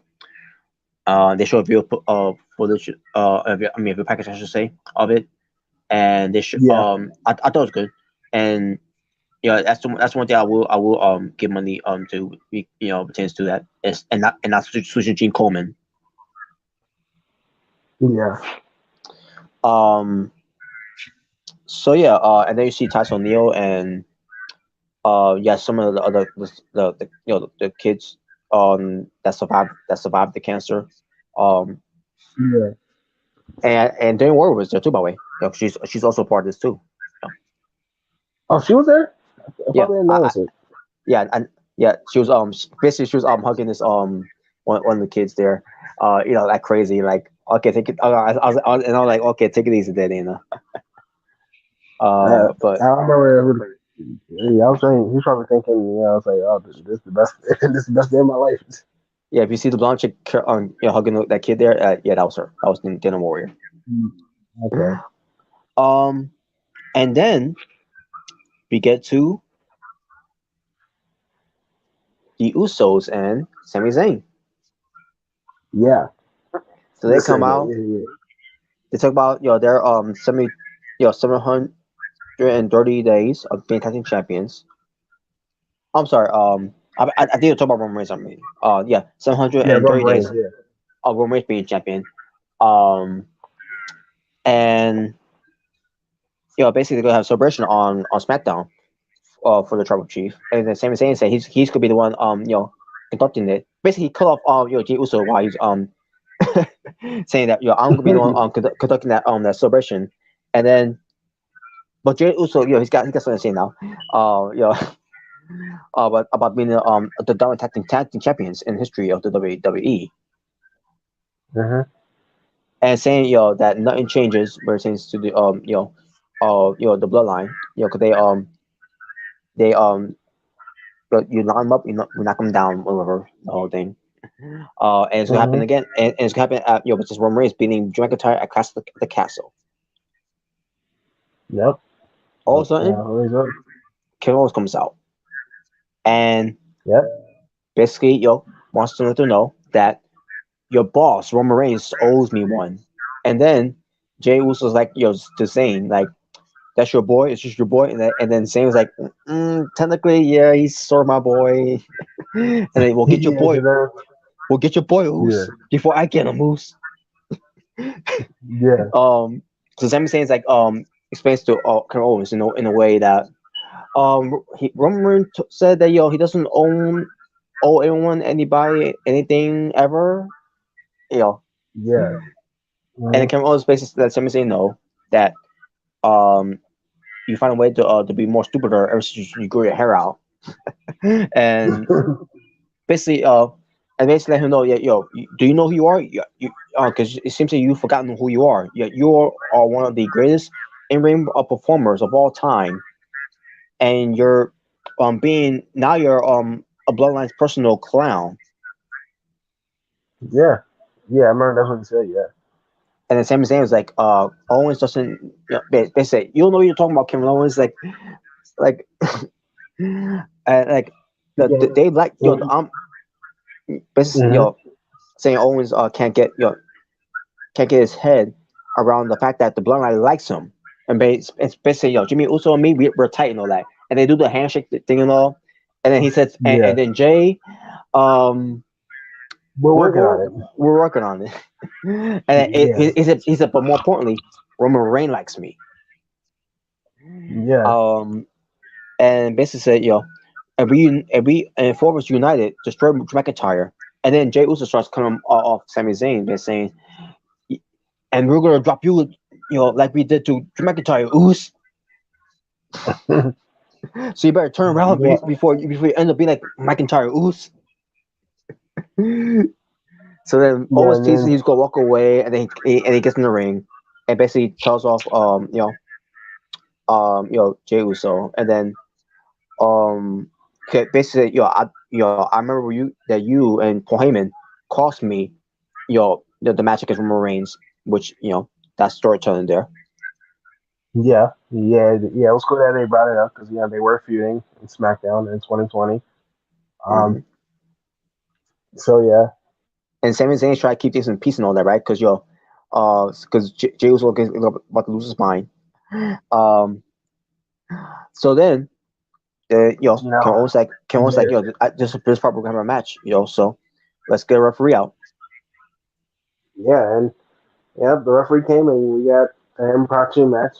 Kevin Owens versus Jey Uso. Yep. So, And the match itself, it was good. yeah, it was a good match. Yeah. And this is my first time. I mean, I seen Jey Uso wrestle before. When I wanted, before this whole this whole thing of him being the main event. What was the nickname they gave Jey Uso? The main event, Us. Yeah, I think it's either main event Uso or main event Jay. Main event, just like that. Can't remember. Yeah. So so basically, I got a glimpse and taste of Jey Uso, facing another main eventer, who's a main prime main eventer, in Kevin Owens. Yeah, the prize fighter. Yeah. Yes. And I like him. So this is good. Jey Uso. I could definitely see it. Now during those times, me not seeing it at the time because I refused. I refused to support it. Not not to take away anything from Jey Uso or Roman Reigns during that when they first did it, but Yeah, because the first time I did it, that was like the best thing. Like Roman, it's yeah. crazy. Like Roman Reigns versus Jey Uso was really the best thing in 2020. Like that was the Mm-hmm. best rivalry. Yeah. Um. But yeah. In the match, I do remember the Uso still like saying he's gonna get the chair. Like we're gonna hit him the chair, and Sammy he gets a chair, but he doesn't want to hit him. He doesn't want to hit Kevin Owens. He's like, "There's something hit him, man." And then the referee turns around, and then that's when Sammy drops the chair. He's like, "Why did you hit him, Moose? Why did you hit him?" And then What you that doing, caused a Us? You supposed to hit him, distraction. Us. Your arm ring, Us. Yeah, pretty much. And that's when Kevin Owens, he does a stunner to Jay, and he gets a one, Mm-hmm. two, three, and yeah, like he wins. He wins the match, and he gets out of there. And Mm-hmm. yeah,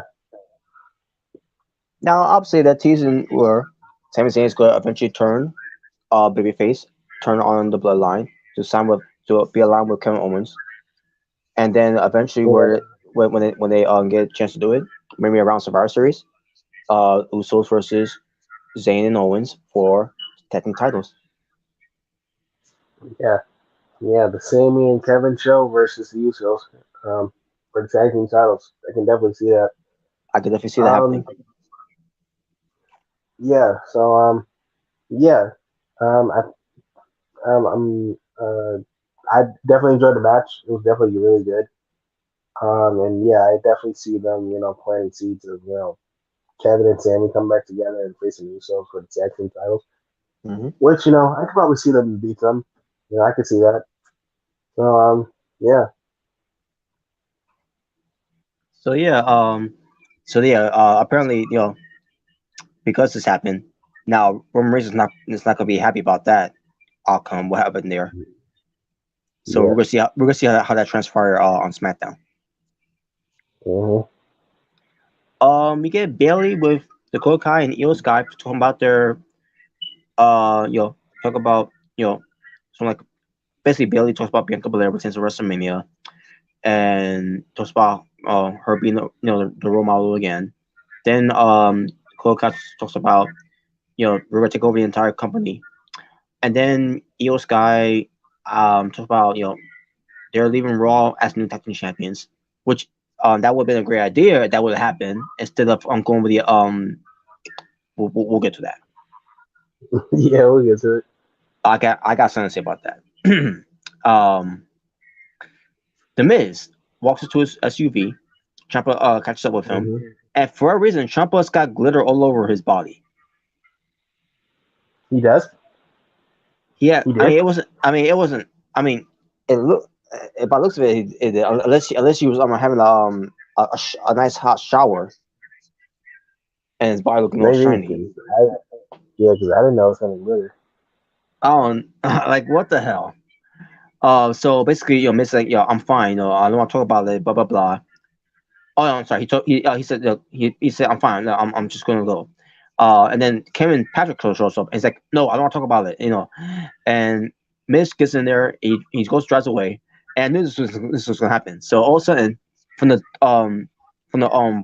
the third seat from the back of basically the back seat of the SUV because there's three seats Yeah. rows of three rows of seats I should say obviously the front tends to driving and shotgun as and then the middle part and then the back part. So basically it was a light, right? And it's Dexter Loomis in the back, and all I could do was laugh. Yeah, that was Like, very funny. Yeah, like, Dexter Lawrence in the bathroom, like the wife was on. It's like, oh boy, and, this is and, gonna. and who knows what could happen from there? Because then we didn't get any updates about what after that. Nothing about what takes the end of the show, or with Miss going maybe going to his hotel or something like that, and then Dexter Loomis gets to him, whatever. I don't know. Nothing. It's just a cliffhanger was happened last week. Mm-hmm. Yeah, so that was definitely funny. So now John Gargano. Yes, I did. Yeah, I saw. Yeah, because pretty much like he was doing an interview like in the empty arena. Um, and then that's when Austin Theory came out. Mm-hmm. He pretty much, he's pretty much, talking to Johnny Gargano. Um, I remember like he was saying like he was jealous. He was jealous. Johnny Gargano was jealous of Austin, and yeah, that's pretty much what I really remember. They definitely said some. They're definitely gonna have a feud, on Raw. So it's gonna be Gargano versus Theory, which I'm cool with. I'm cool with seeing that. You know,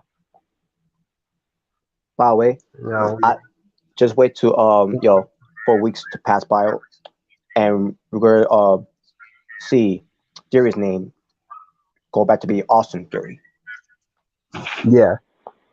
Just like with Matt Riddle getting his name back. Theory's gonna be getting that same treatment too. Because removing Austin and just calling him Theory. I'm sorry. I know. I guess Mr. Man was trying to do there. With the whole one name thing. We talked about it before. The whole one name thing could work sometimes, like Cesaro, Goldberg. Now Yeah. the Goldberg thing, was a WCW thing though, but that's besides the point. Yeah. Theory, no, doesn't work. Yeah, Theory, not really. Same thing with Riddle. Like it doesn't really work. Rusev, Like you that's said, a good example too. Yeah, Rusev.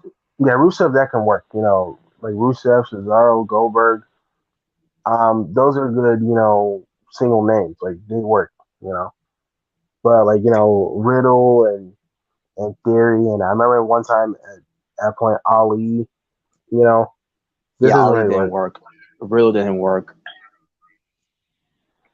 Yeah, Theory didn't work. So Otis, Otis is all right. it's all right. It's fine. Yeah. Yeah. Also, there's nothing that was also noticed that should have been noticed too. As when the whole Seth Rollins and Matt Riddle exchange was happening, with Craig Grace conducting the interview, I noticed something too. Freaking was removed from there as well. It just says Seth Rollins. Yeah, it was just Seth Rollins. Yeah. Like, okay, so we're moving away from Seth freaking Rollins now. Yeah. So yeah, I did notice that too, but I thought it was maybe because that'd be too long for the Titan kind of thing, for the nameplate. So we'll see. We'll see what happens. We'll see what happens at Castle if that was the case. Yeah, but I mean, like Seth freaking Rollins, like it doesn't really bother me since he has been called that before. Like that's been a T-shirt. Yeah, I know. Back in really 2015. Yeah. I think it was 2017, 2018. I really noticed it. Oh yeah, right. It was around that time. Yeah, when he's babyface. Yeah, when he's babyface. Yeah. But unlike that was the opportunity to do it at that time, and why did they wait to this year, or maybe it was back I think it was this year. Yeah. Earlier this year. Yeah, I think it was this year. Yeah. Yeah, earlier this year. Why all of a sudden they decided to do it in 2022 is beyond me. Yeah, I don't know, but I mean, when they made it, like when they did it, is like I didn't really mind it since that was his name, like that was his cat, that was pretty much like his nickname, so I didn't think Yeah, much of it. but yeah. Yeah. Okay. So they do a video package of the whole WWE Women's Tag Team Championship tournament, Yeah. and or I could, I wasn't watching live at the time. I was still working, so I got home, and then once they got to that part, because I was watching it, on online, I'm like, let me skip it because I know this whole tournament has been a disaster since day one when they did this whole tournament, Hmm. and the fatal four way was way more worse how that was Hmm. presented. Yeah. The whole last chance bullshit. Hmm. Yeah, that worked out well for Natalia and Sonya Deville. I mean, lost later on that night, Yeah. especially when Raquel Rodriguez did it on her own, which we're going to get to this part two now because the WWE Women's Tag Team Championship finals with Dakota Kai and Io Sky with Bailey at ringside versus Raquel Rodriguez and Aaliyah. Now, the best part about this entrance between those two women Yeah, was I know you're talking about. Yep. I know yes, you're talking about. Aaliyah spanking the ass of Raquel Rodriguez. And yeah, and it looks like she was kind of twerking too, like Aaliyah. I Yeah, was she like, was too. oh, I like. I mean, yeah, because I like that too. With Aaliyah showing her sexy yeah, her sexy side. I was like, oh, I think I might like this sexy now. Besides the her retard too. Which is sexy too. Yeah, so I was like, okay, well, that Now, got me interested. Be someone. now, see, I can pull over Aaliyah or what she's doing good there. Which is my take. Hmm. And then we get to the wrestling, and from there it went downhill from there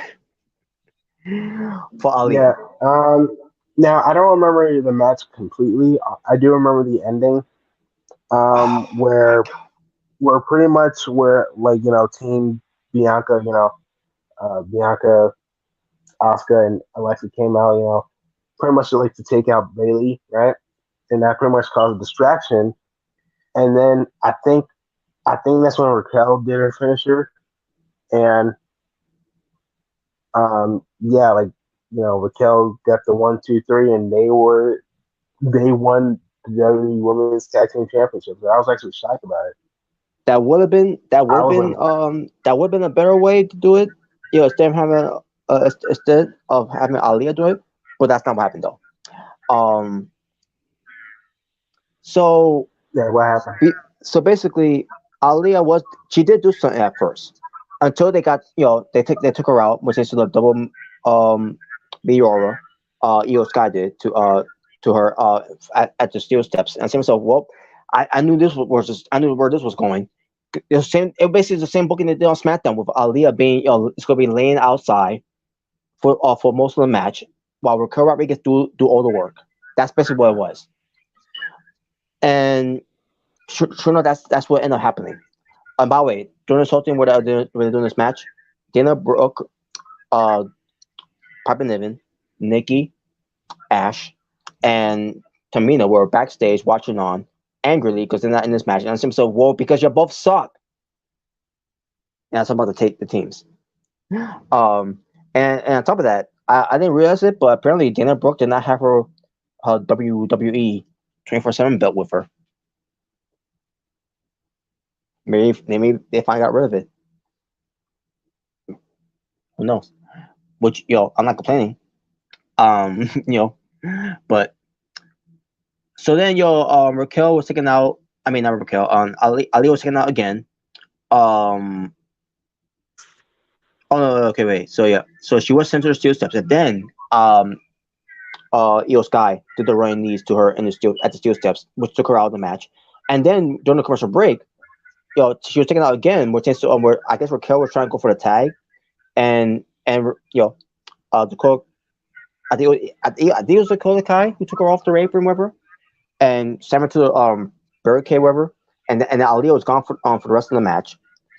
So it was just between Raquel Rodriguez, in a handicap match in a way with Io and Dakota. Bailey got involved, And then we have Bianca Belair, Alexa Bliss, and Oscar running after Bailey, and the most awkward run, in the most awkward way chasing Bailey ever. I thought that was pretty awkward, especially from Bianca Belair, who was basically looking. Did you see how she was running? Yeah, like, yeah. When I saw it, it did look kind of weird. I don't remember how she was running, but it didn't look like really. and then after she hop over the barricade, and also Alexa Bliss hop over the barricade, and then Oscar hop over the barricade, like oh my, your turn to hop over the barricade now. Oh, what the fuck was this? This was one of the most worst distractions, because this was what it was. Referee was I mean, not referee. Io Sky and Dakota Kai were distracted. Referee is pitching into the match is which as what referee should do, and then Aaliyah finally decides to wake up after sleeping all the entire match, and she tags while Dakota and Io looking, and then she goes right back to sleeping until the right time to answer her alarm, and which referee is counting, right? I'm seeing referee counting something, right?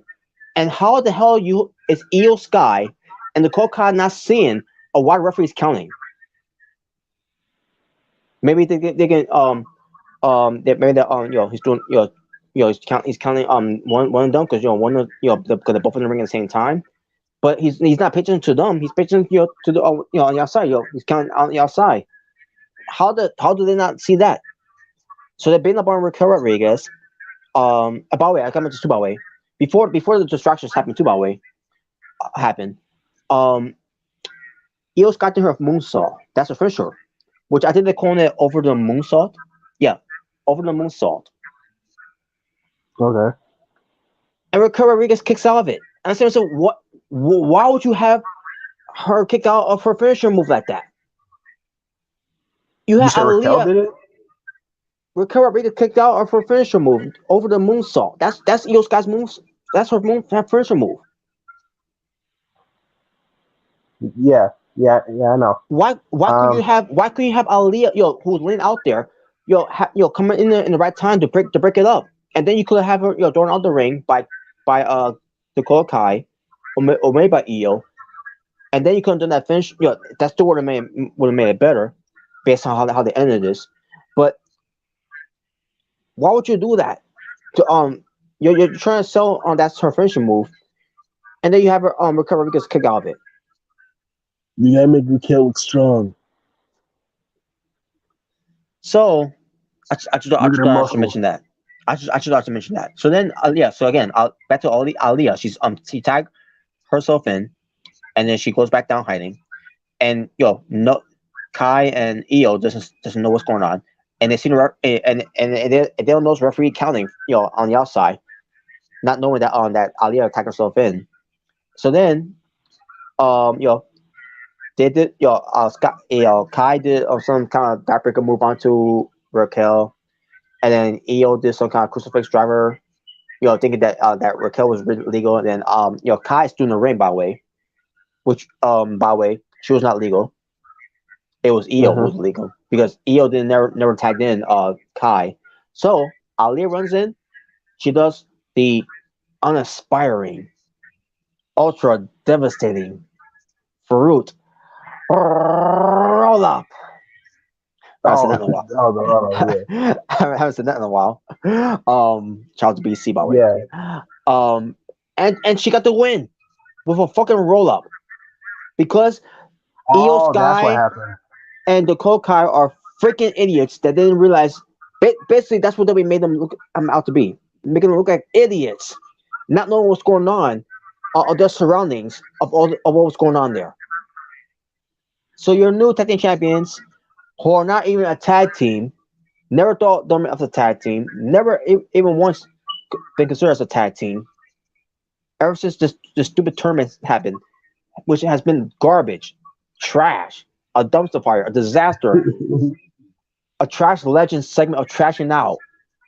Oh my god. So yeah, they win, and then Bianca Belair, Asuka and Bill and Alexa Bliss comes out. Asuka and Bill Bianca Belair, Asuka and Alexa Bliss. I don't know. I don't know. I was getting billion there, because she ends up coming back by the way. So they're celebrating with them in the ring, and then when the pyro goes off, I lost it. I started laughing because this is like really this is what your I mean now what tends to happen with the whole thing with Nakia Lyons and Lacey. I mean Zoe Stark is meant to say Zoe Stark. And then what happened was and then when they couldn't compete, and when Toss was trashing as being part of it, and then unfortunately when they couldn't compete because Gigi Don got a concussion. Yeah. I get calling an audible, but this was your best audible to call. Now Raquel Rodriguez, it's whatever. Raquel Rodriguez, I always thought I bet she was decent in what sense of what she can do, and she, I like what she brings to the table. I just Aaliyah thought though, something. yeah, Aaliyah though, no reaction, no popularity whatsoever. No one Well, she cares got about an extra on me. Aaliyah. Well, she got an extra on me with that entrance. I'll give her that. But And fans were upset on Twitter. I don't know how many fans of it. I didn't go on Twitter that during that time again because I wasn't watching that at the time now, because I didn't know the results of it. I didn't know they came out as tag team champions. And after seeing this, I'm saying so I'm right there with them because people are yeah, saying Aaliyah she sucks and all that like exactly she does suck because she's not good as a wrestler, especially if she's been laying out there the entire time and having Raquel Rodriguez doing all the work. yeah, because now, because I've seen some people on YouTube. I've seen like YouTube comments saying, congratulations to Raquel and Aaliyah. Pretty much, I haven't really seen much negative. Um, I mean, I already know Twitter was going to be a different story, but I didn't look it up because I rarely go on Twitter for wrestling. So, um, but yeah, I was just shocked because I didn't think Raquel and Aaliyah were going to win. I didn't see that coming. Because this whole tournament, I was Swerve. thinking, yeah, it was pretty much a swerve. Yeah, because I think I commented on one of the videos, Raquel and Aaliyah winning. I was like, well, that was a swerve because I didn't expect that. Um, but yeah, yeah, I was gonna say, because I just remember, Raquel and Dakota, they're facing each other. Did they have like a stare down or anything? Like, did they like do anything like that? Like, since they were attacking NXT. Jesus, man, like Triple H.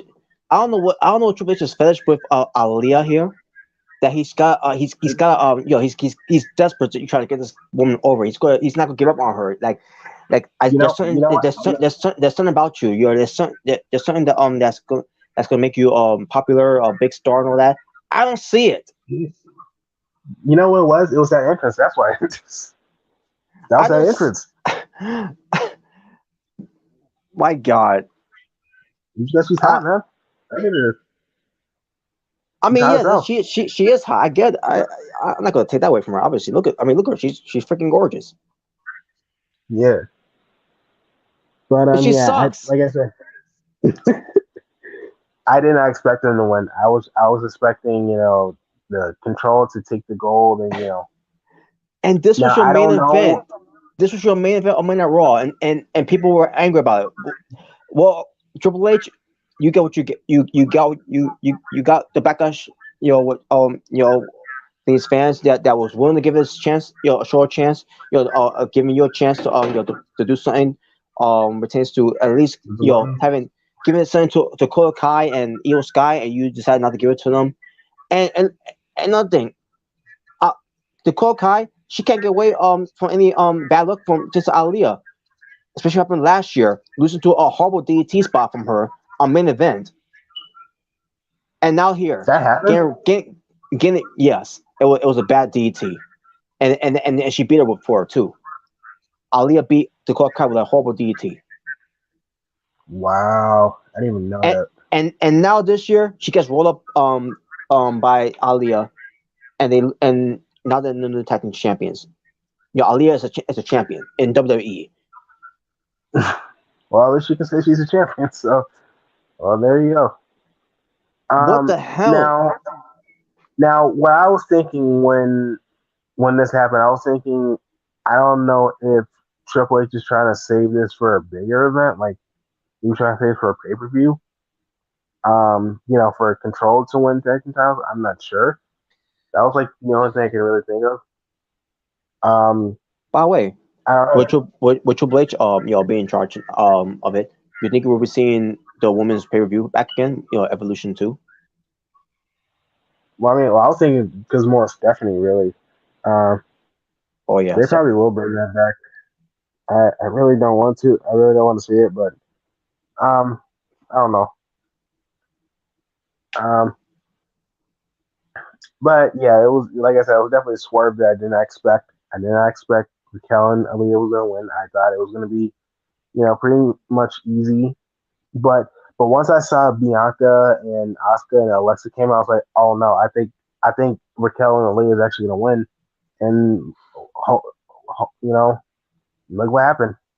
I don't know. I don't know of that. But then when I saw Aaliyah do the blind tag, I said, "So, oh no, they're not gonna do what I think they're gonna do, are they?" And they did. I also maybe she'll kick out, and she did. And when I saw that, I'm like, I couldn't believe it. I didn't know what to say. I was like, they have of all people, Aaliyah, of all people, Aaliyah get the win, who did nothing. Well, I mean, it could have been worse. It could have been worse, Robert. It could have been No Way Jose. Oh yeah, No Way Jose. No Way Jose. Oh, he better not come back. By the way, that was a Triple H part 2. By the way, No Way Jose. Even though that did get over, but I don't care for that shit because he sucked 2 in the ring. Come on, you didn't like that match with Austin Aries? That was great. No, well, the best part was Austin Aries being him. Oh my god! Come on. Wow, you're racist. But yeah, I'm racist to my own heritage. Well, he's Dominican, but then again, we're Hispanics at the end of the day. But I don't know why Triple H is trying with this woman. She's not going to get over. She's not going to get that popularity like Trish Stratus. And it is comical that they put on the same level as Trish Stratus because they're both from Toronto. Like I said, the only way she's gonna get over is if she turns heel and she uses her sexiness. That's what's gonna get her over. Yeah, I agree. But we'll see. We'll see. Here's the thing. They again, what tends to they're trying to do that with her on NXT, with her being a heel. Now because I didn't watch for the most times, especially with her being part of the Robert Stone brand, which that was garbage too. That was the thing. That's because she was part of that, so that's why it didn't work. Now I don't know if she was showing any type of sexiness of her outfit from there. When she joined that. I don't know if it worked on there. But no one cared about her either on NXT. This is my point. No one cares about her when she was on NXT, and no one cares about her on the main roster. Like I said, they got it. They got to change something. I don't know, but we'll see. We'll see what they do. Because I think what they're doing here. They're not gonna be a long term because they're not a real tag team. The whole point of having this women's tag team championship tournament is for they have a real tag team in this, and they're not a real tag team. Yeah, the only real tag team that was there was really well when they got replaced. Toxic Attraction and Control. Those are like the actual like real teams they had. Yeah. Yeah. Unbelievable, man. So, I don't know what Triple H is thinking on this, but having this main event and then the celebration of pyros going off and all that, like disaster. Yeah. I was cracking up laughing. This broke that broke me because like really you give me Aaliyah this moment who did nothing. Well, at least you can say this is her moment. So you can say that. She is. But overall, Raw wasn't really that bad. It wasn't bad. It wasn't bad, sure. But the main event had put a sour taste in my mouth. Yeah, I definitely say like my favorite segments was obviously Matt Riddle and Seth Rollins and uh, Kurt Angle and Alpha Jack Academy. Gable. That was my favorite. Yeah. That was my favorite. Oh, and Edge and Kurt Angle, that callback. So yeah, Yeah. So this was Again, again, Charles. I try to remember what Kurt said. It still has to do with Friday. But it sounded funny though how he said it because I could see Kurt. I could definitely see what's on his character that he would say something like that. Yeah, I gotta look back at that. What he said, but yeah. Other than the main event, Raw wasn't bad. It wasn't bad. Other than the main event and other than that that women's tag match too, that they had, which I thought was not that good. Yeah. Oh, but it was to promote the match between. Who gives a fuck? Yeah, you being sexist already. Yeah, you're talking about Bianca Belair, Asuka, and Alexa Bliss against AEW Dark jobbers. Yeah, pretty much. That's what I heard about it. They came from AEW Dark. Wow! Oh, I didn't know that. Wow. So basically, Triple H got some Guardians of the Independence scenes coming into to Raw. Yeah, he just pretty much got the jobbers. Oh my god. Yeah. All right. Well, I'm actually have to go because I got to do somewhere in the morning. So yeah. Maybe So maybe for are you gonna do Dynamite tonight? Are you gonna do live action live? Yeah, we're gonna do watch along, and we're gonna do some predictions pertains to Clash of the Castle, Worlds Collide, and All Out. All right. Yeah, I was gonna say because I know we were gonna talk about NXT, but I gotta And go we somewhere. So. and we will end NXT on it before we talk about the Worlds Collide. Okay. Cool. All right. Thanks for joining. All right. Yeah. So I'm gonna head out. See you on Dynamite. All right.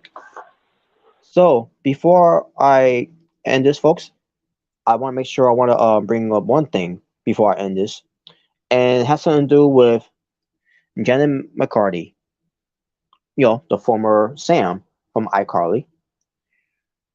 So, what pertains to Jennette McCurdy, the topic here pertains because I want to make sure I want to add this topic to it in there because it's part of the title of this episode of Being the Asylum.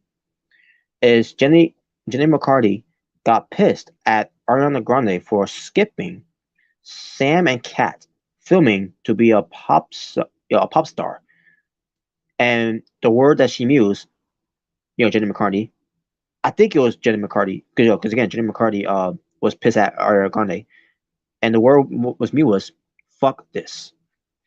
So I'm gonna read the article to see what this is all about. So Jennette McCurdy's new memoir, "I'm Glad My Mom Died," finds this former Nickelodeon star getting brutally honest with her feelings on Ariana Grande, the music icon who briefly started with McCarty on iCarly and Victorious spin-off series Sam and Cat. To me, folks, Sam and Cat should have more than one season, but because of the behind the scenes of drama, what pertains to everything that's happened, the whole damn Snyder thing, and then the whole thing with Jennette McCurdy of Unbelievable from Mom at the time, maybe I don't know if that was the case or not. And now hearing about the whole thing with Ariana Grande, which I'm gonna get into it. Besides all that, what tends to on screen, what tends to the chemistry, the connection. I thought those what tends to Jennette McCurdy as Sam and Ariana Grande as Kat.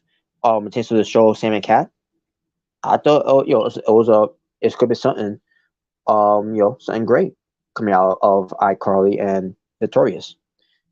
Sam coming from iCarly and Kat coming from Victorious, where you could have mixed those two together, where you could eventually have potential cast from iCarly and Victorious making cameos on these shows, Sam and Kat, which it could have been great if that would have been it it's not that could have been led to it. But who knows if that would have been the case or not. But it's a shame that it never got past season one. It should have been more than one, the one season for that. But after explaining why it wasn't, it's unfortunate. But let me continue on. Um, Grande's pop star career started kicking off during the filming of the show, which is true. Um, which only ran for a single on, season, single season on Nickelodeon. That's what I meant to say, folks. I apologize. McCarty writes that she grew to resent Grande once she regularly missed filming to go sing at award shows, record new songs, and do press for her upcoming album via Entertainment Tonight, which is a good source of to read, to watch, and listen in a way. So McCarty, on the other hand, was left to angrily hold down the fort. Wow. Well, the thing is, when it comes to Ariana Grande, it's not just with her in the music business, but it is in the acting business too as well, where she could have also got some roles in movies and other shows and all that, which she has too. I should say, she has too. Um, you know, not just with Sam and Cat, but it could be some other things for that too. Because she's in more to acting than Jenny McCartney is. Because let's think about this: Jenny McCartney never wanted to be in, didn't want to get into acting. She only got into acting because of her mom. Basically forced her into the business that she grew to hate. But this is what she said more of this. The week where I was told Ariana will not be here at all, and that they would or right around her absent this episode by having her character be locked in a box. Are you kidding me? This is basically what she's saying. And McCarty writes, so I have to turn down movies while Ariana off whistle um tonighting at the Billboard Music Awards. Fuck this. This is Jenny McCartney saying that. According to Jenny McCartney, she booked two features during iCarly. She had, that she had to turn down because the iCarly team wouldn't, write her on out of episodes to go shoot them. Grande was allowed to skip episodes to work on her music career. This is what it is. Ariana misses work in pursuit to her music career. Which can you blame Ariana Grande, because Ariana Grande, she is great in the music business, which is her voice. So I'm not trying to to downgrade or to talk down on Jenny McCartney, but pertains to pertains to singing career, Ariana Grande, she's got that locked down. Now, Jenny McCartney has done some singing too, by the way. I don't know what got her into singing, to be honest with you. But pertains to her singing, I'm not saying she was a bad singer. Basically, pertains to her singing. I don't think anyone was craving to hear Jenny McCartney's have pertains having a singing career. So, um, she didn't sound bad what she's saying. But would anyone prefer Jenny McCartney singing in the music business? Not really. And again, it's not to discredit Jenny McCartney. So, but then again, she might think fuck this to me now. I'm just saying. But anyways, let me continue. Um. Okay, so in pursuit of her music career, while I act like a box. McCarty writes, I'm pissed about it, and I am pissed at her. Jealous of her. Now I don't know if she's saying by saying that she's jealous of her, that she really is jealous of her. I don't know if it's because of jealousy of that maybe these two end up not liking each other. and not working together. Pertains to doing Sam and Cat. Pertains to having when Ariana Grande did have free time to do the show. On the show. But who knows? But this is what it is. Ariana misses work and oh yeah, sorry, folks, I read the part already. McCartney continues. Ariana is at the stage in her career where she's popping up on every 30 under 30 list that existed, and I'm at the stage in my career where my team is excited that I am the new face of Rebecca Bom Bonbon. I don't know what that means, but a tween closing line featuring a cat with her tongue sticking out. Oh, okay. Again, I don't know what that is, so I guess that's something for me to Google for for later. But so is exclusively at Walmart, and I officially make the mistake of comparing my career to Ariana's.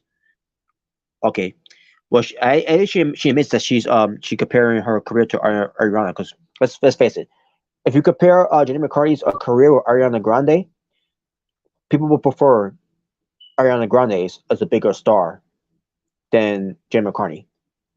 That's just the way it is. Because Ariana Grande, she can do it all. So I can't help it. Um, considering in the same uh envo- environment, environment, excuse me, environment as her, and she doesn't exactly try to hide her successes. Excuse me. What finally tipped McCarty over into fully disliking Grande is when the layer came to set one day and reveal she had spent the previous evening playing cards at Tony Hawk's house. Oh, no. I read it wrong. Playing car Ritz at Tom Hanks' house. Excuse me. That was the moment I broke, according to McCartney. McCartney writes, I I couldn't take it anymore. Music performance and magazine covers, whatever. I'll get over it. But playing a family game at National Treasure, two-time Academy Award winner and six-time nominee Tom Hanks' house, I'm done. And also I'm almost done here for you folks. Two more sentences. I mean two more paragraphs. I should say. McCarty adds that from the moment on, I didn't like her. Couldn't like, I couldn't like her. Adding pop star success, I could handle, but hanging out with Sheriff Woody and Forrest fucking Gump, this has gone too far. So now every time she misses work, I feel like a personal attack. I'm glad my mom died is now available for okay. I'll read that part. In fact, let me continue reading. It's important to plug this. Which is her memoir.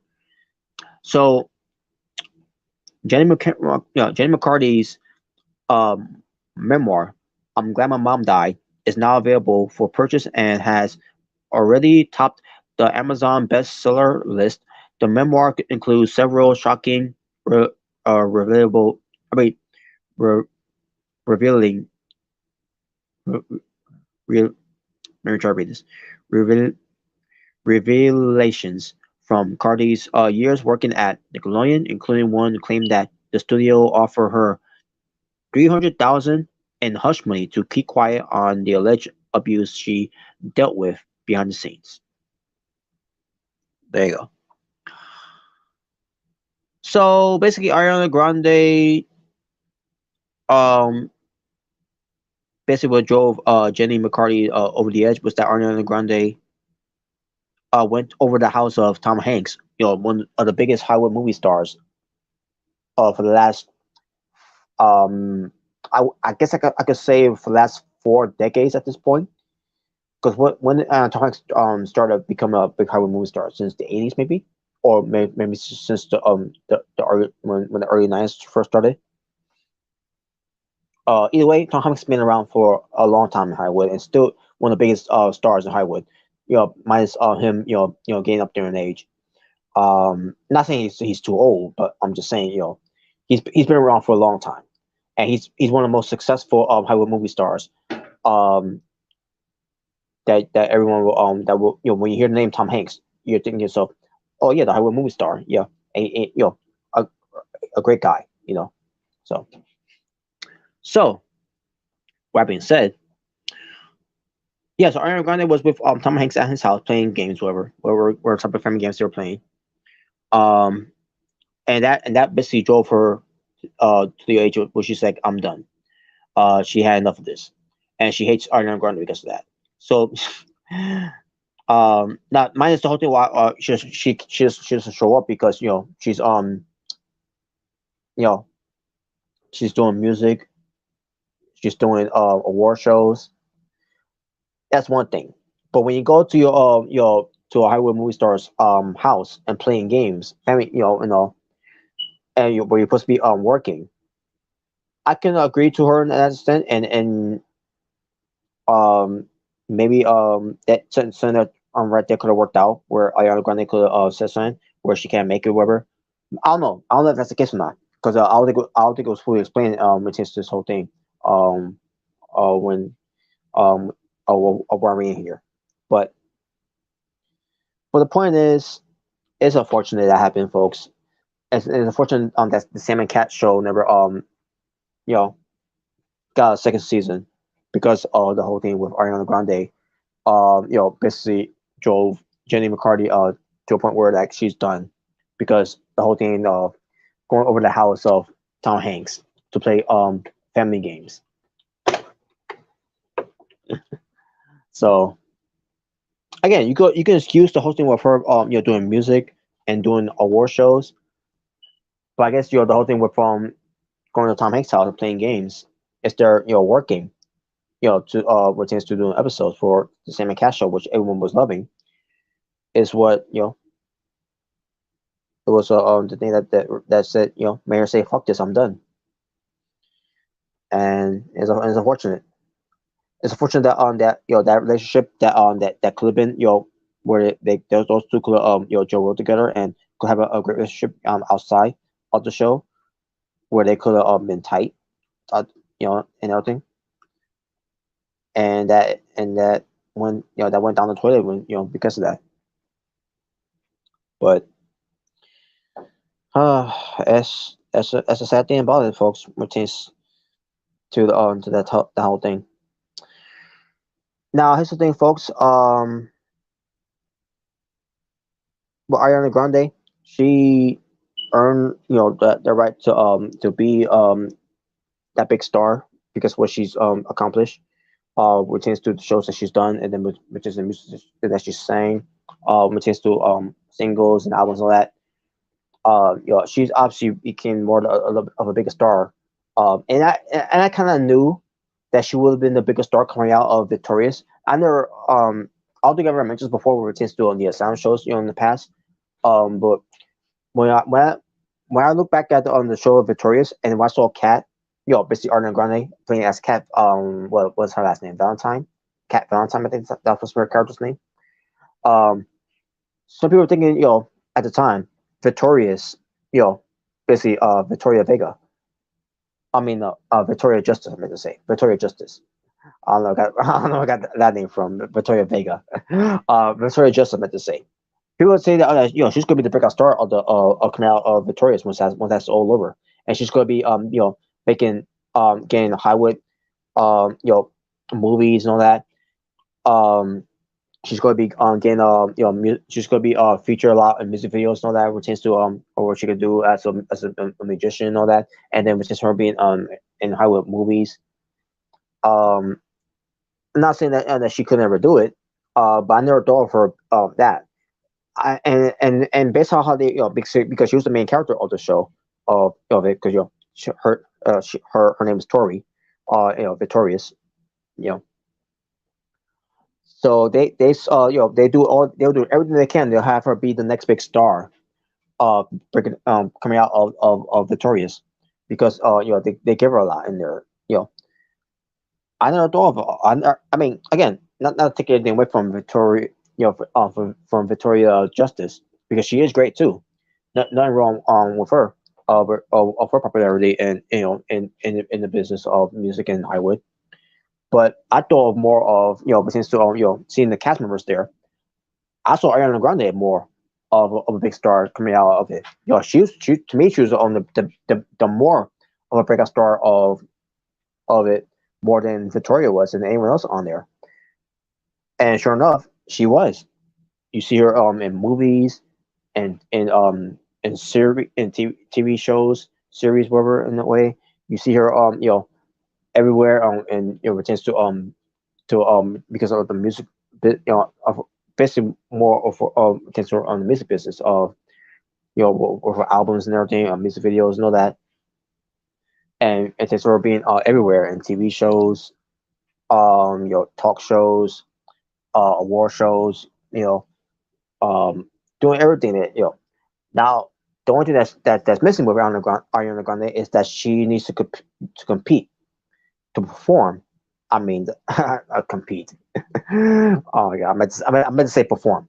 Besides the singing, what she needs to do is to the one thing she needs to do is to perform at the Super Bowl. Will that day ever come? I don't know. It hasn't happened yet, but I'll tell you one thing: it should happen. It should happen with her first before Justin Bieber. But that's just me. Um, but and also I'll tell you one thing too. She should get it on first before, you know the whole thing of Rolling Stone claiming of the new King of Pop and Harry Styles is gonna it's gonna be be the one skyrocketing. He is not, by the way, folks. He's not the new King of Pop. I don't know why Rolling Stone even thinking on that, in considering that. He hasn't earned that.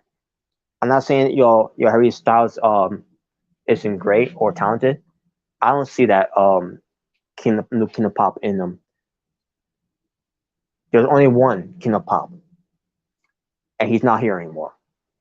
So people say, another one who was also King of Pop, but he was never recognized as King of Pop, and that's George Michael, and he's not around anymore either.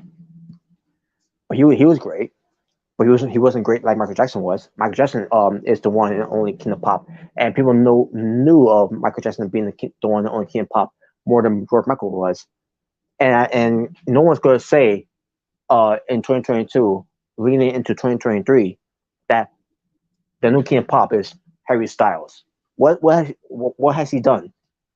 I'm not taking anything away from this guy, Harry Styles. He's great. Which is the singing, which is being part of One Direction. When that was so popular. And I think it still is. If he still do some things with them. If he doesn't, but I don't know. I don't care because I don't follow him that much. The point is, you gotta follow all your stars. Like Michael Jackson, and and do what Michael Jackson did in his heydays, where he earned that right to become the King of Pop. I haven't seen that from Harry Styles. Never seen it. Never thought of him being a new King of Pop. Not even Justin Bieber came in for that shoe in. Not even and I love The Weeknd. Not even The Weeknd can fill in that shoe. He's not. I don't even consider him to be the new King of Pop. No one is the new King of Pop. There's only one and only King of Pop, and that is Michael Jackson. No disrespect to Harry Styles, no disrespect to The Weeknd, to Justin Bieber, to well, maybe a little bit, because in a way I do feel a little bad about Justin Bieber, about what he's going through right now, but not Justin Timberlake, not Usher, not Justin Derulo, not Chris Brown, or anyone else that's trying to compare themselves with Michael Jackson to they could be the new King of Pop. And I praise my close friends. Doesn't matter if it's at my job or or within my family, or whatever, or whatever, and whatever have you, where they say within me doing Michael Jackson impressions of me singing like Michael Jackson and dancing like Michael Jackson and dressing like Michael Jackson. Even when I get all that down, know that not even me. I know I don't even consider myself, to be on that level of Michael Jackson. Because at the end of the day, at the end of the day, no one can reach the level that Michael Jackson did. No one. Not even Santana Jackson, who's in pro wrestling right now, in indies of wrestling, who is portraying himself like Michael Jackson in wrestling business. So even on a lot of personators, none of them can fill in the shoes of Michael Jackson. Even they can tell you that. Even they will tell you that no one of those personators will ever fill in those shoes of Michael Jackson. Not even the guy his name escapes me, but not even the guy who tends to doing the Michael Jackson musical, which I'm still planning on wanting to go there. I just need someone to come with me. Which hopefully that will happen eventually. But pertains to that, not even he is on that level. Because again, being in the level of Michael Jackson, of what he did, of what he accomplished, what he's has done, that's a big shoes to fill. And I don't see that happening with anyone. Not even in the next 10 to 20 years. No one is going to fill in that shoe. Because only one person did that. And he's no longer here anymore. And that is the real, the only king of pop, Michael Jackson. Sorry about that, folks. About that tirade. But back to the whole thing with Jennette McCurdy and Ariana Grande. Maybe she's pissed at her, but I don't think she hates her. Maybe she dislikes her for doing that because she feel like she's entitled and all that because she is that talented. I don't know, but back to the whole thing with the Victoria's thing. Ariana Grande to me came out is more who was a more of a breakout star than Victoria Justice, and I was right. I was definitely right. Victoria Justice was second of that because she ends up doing a music video of some sort. I think she did a single at one point. And she does some movies and shows too, no, but no one's doing a lot more coming out of Victoria's. No one from that cast is doing a lot more than Ariana Grande. Ariana Grande has getting a lot of roles of tends to doing music, doing singles, doing shows of any kind, doing movies. Ariana Grande is doing a lot more. She's hustling a lot more than anyone of the cast members of Victoria's. Who comes close to it? Victoria Justice. Other than that, no one else coming close to that. So there you go. That's my take on it now. I'm trying to remember the other cast member of it. The one that Tori has a few with. I forgot her name. Not just I think her name was Jade. And in fact, I would look it up though. But the point is,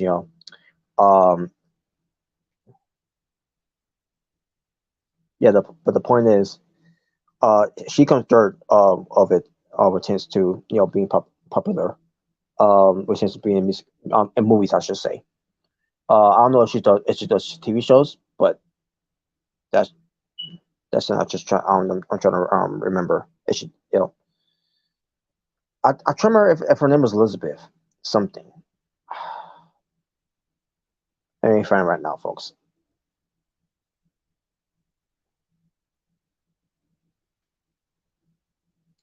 Victorious.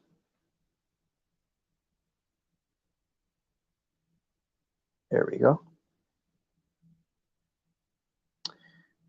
Now, which is Victorious? Where's the episodes? Wait, I think I found. and just left two. Okay, maybe go to Victorious. Yeah, I was right, Elizabeth, but her last name escaped me. It's Elizabeth Gillis. She's doing a lot as well in and yeah and I was right. Jade West is her character from Victorious. Basically the goth girl and a bully. So, but yeah, she's done a lot of movies. Um, even before Victoria, she's done some movies, but she's still doing movies. Still to this day. I don't know what's gonna be her next role though. But since there's some shows she does as well.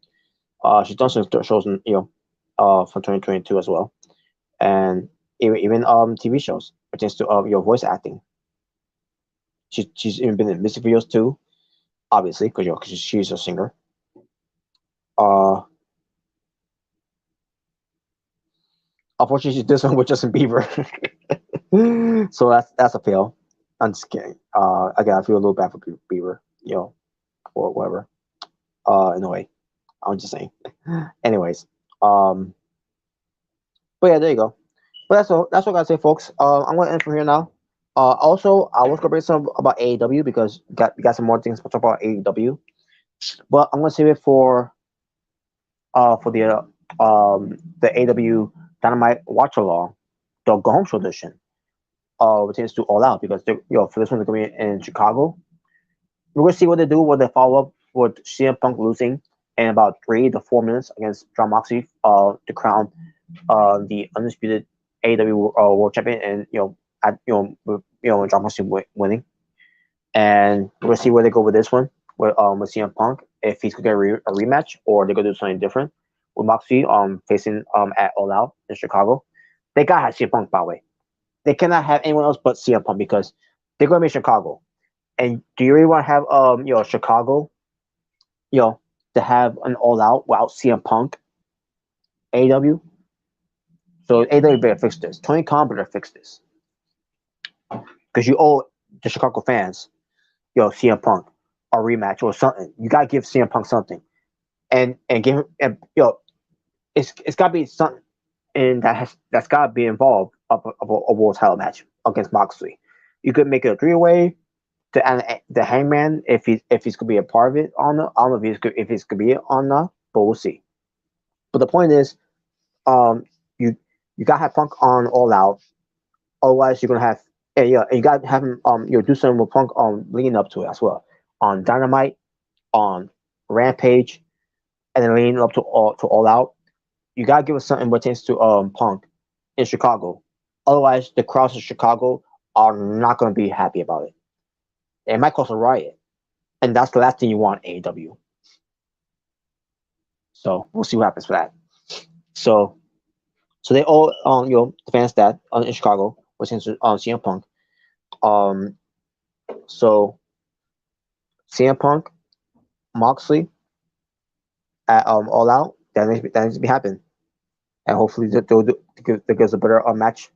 I mean, not saying the match was terrible, but it wasn't really much to talk about other than back and forth for a little bit, and then Punk's favoring the foot, which I knew that was gonna be the part of the whole thing where that was gonna be an angle, and it was an angle, because they show on Rampage the exclusive footage, which was only about 30 seconds of it, and like really, it was nothing. There was nothing on the ride home of in a way, but whatever, right? But that's something to look forward to. I will be doing the watch along later on, which is AW Dynamite, the console edition for All Out, and we'll see what happens with the whole thing. If CM Punk's gonna be there, he's gotta be there. And what pertains to the casino ladder match, that they might announce the participants in the match. We'll see if that's gonna be the case or not. But as far as who's gonna be the Joker in there, I think the Joker's gonna be safe for for All Out, to see who's gonna be the other one to be the Joker entrant versus maybe someone big is gonna make a debut there. So we'll see what they do with that though. But other than that, and there's two that's gonna involve, which is to being to All Out. pertains to what they do on Dynamite. That'll be all be featured when I get ready to to do the watch along with the rest of the panels, whoever may show up, to see what how we react to it, and we see how it's gonna play out at Rampage, and then at the Rampage it's gonna play out at All Out to see how it all transpire. So, but I will see you all later for his to the watch along for AW Dynamite, the Golden Tradition for all AW All Out 2022 for Juggalo Gamer 85, CJ Lone Wolf, Jordan Williams, Omega Red, the world champ. Because he got the replica of the big gold belt, which looks great. And the True J, for it is the artist, formerly known as the Natural Born Thriller, saying all you to be well, stay safe, take care of yourself, everything that's going on in the world, and that's it. I will change the title of this one thing of the show here, which is to AW's issues, because that's gonna be safe. Even though I kind of talk about it in a way, but not really. But I'm gonna save the rest of the more of the issues about pertaining to the dramas and all that, because there's an update of it that I managed to listen to, which is listen to podcasts and hearing the other side of the sources about what went down with the whole thing with Eddie Kingston, Thunder Rosa, which is their their respect, their perspective, beef with a certain someone, with Eddie Kingston is Sammy Guevara, with Thunder Rosa is Britt Baker, and I guess you could add Jimmy here in that category because of all what was said there and what was told there. But we'll get to all that, and yeah, we'll see how this all transpire. But I will change the title of this that one thing and do something else with to add a topic that was discussed from something I can't remember from earlier. Or it could have been something it's just about Michael Jackson's birthday, whatever. I don't know. Probably was that.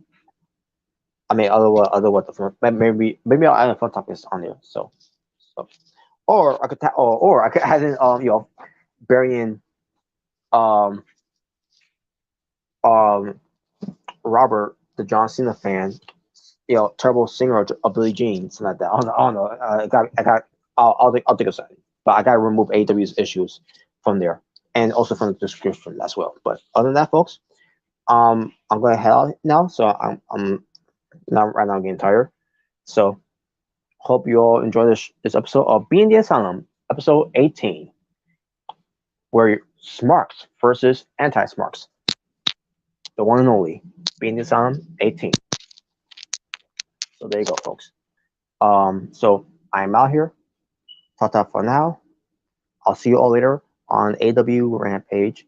I mean AW Dynamite later on for the watch along. Take care.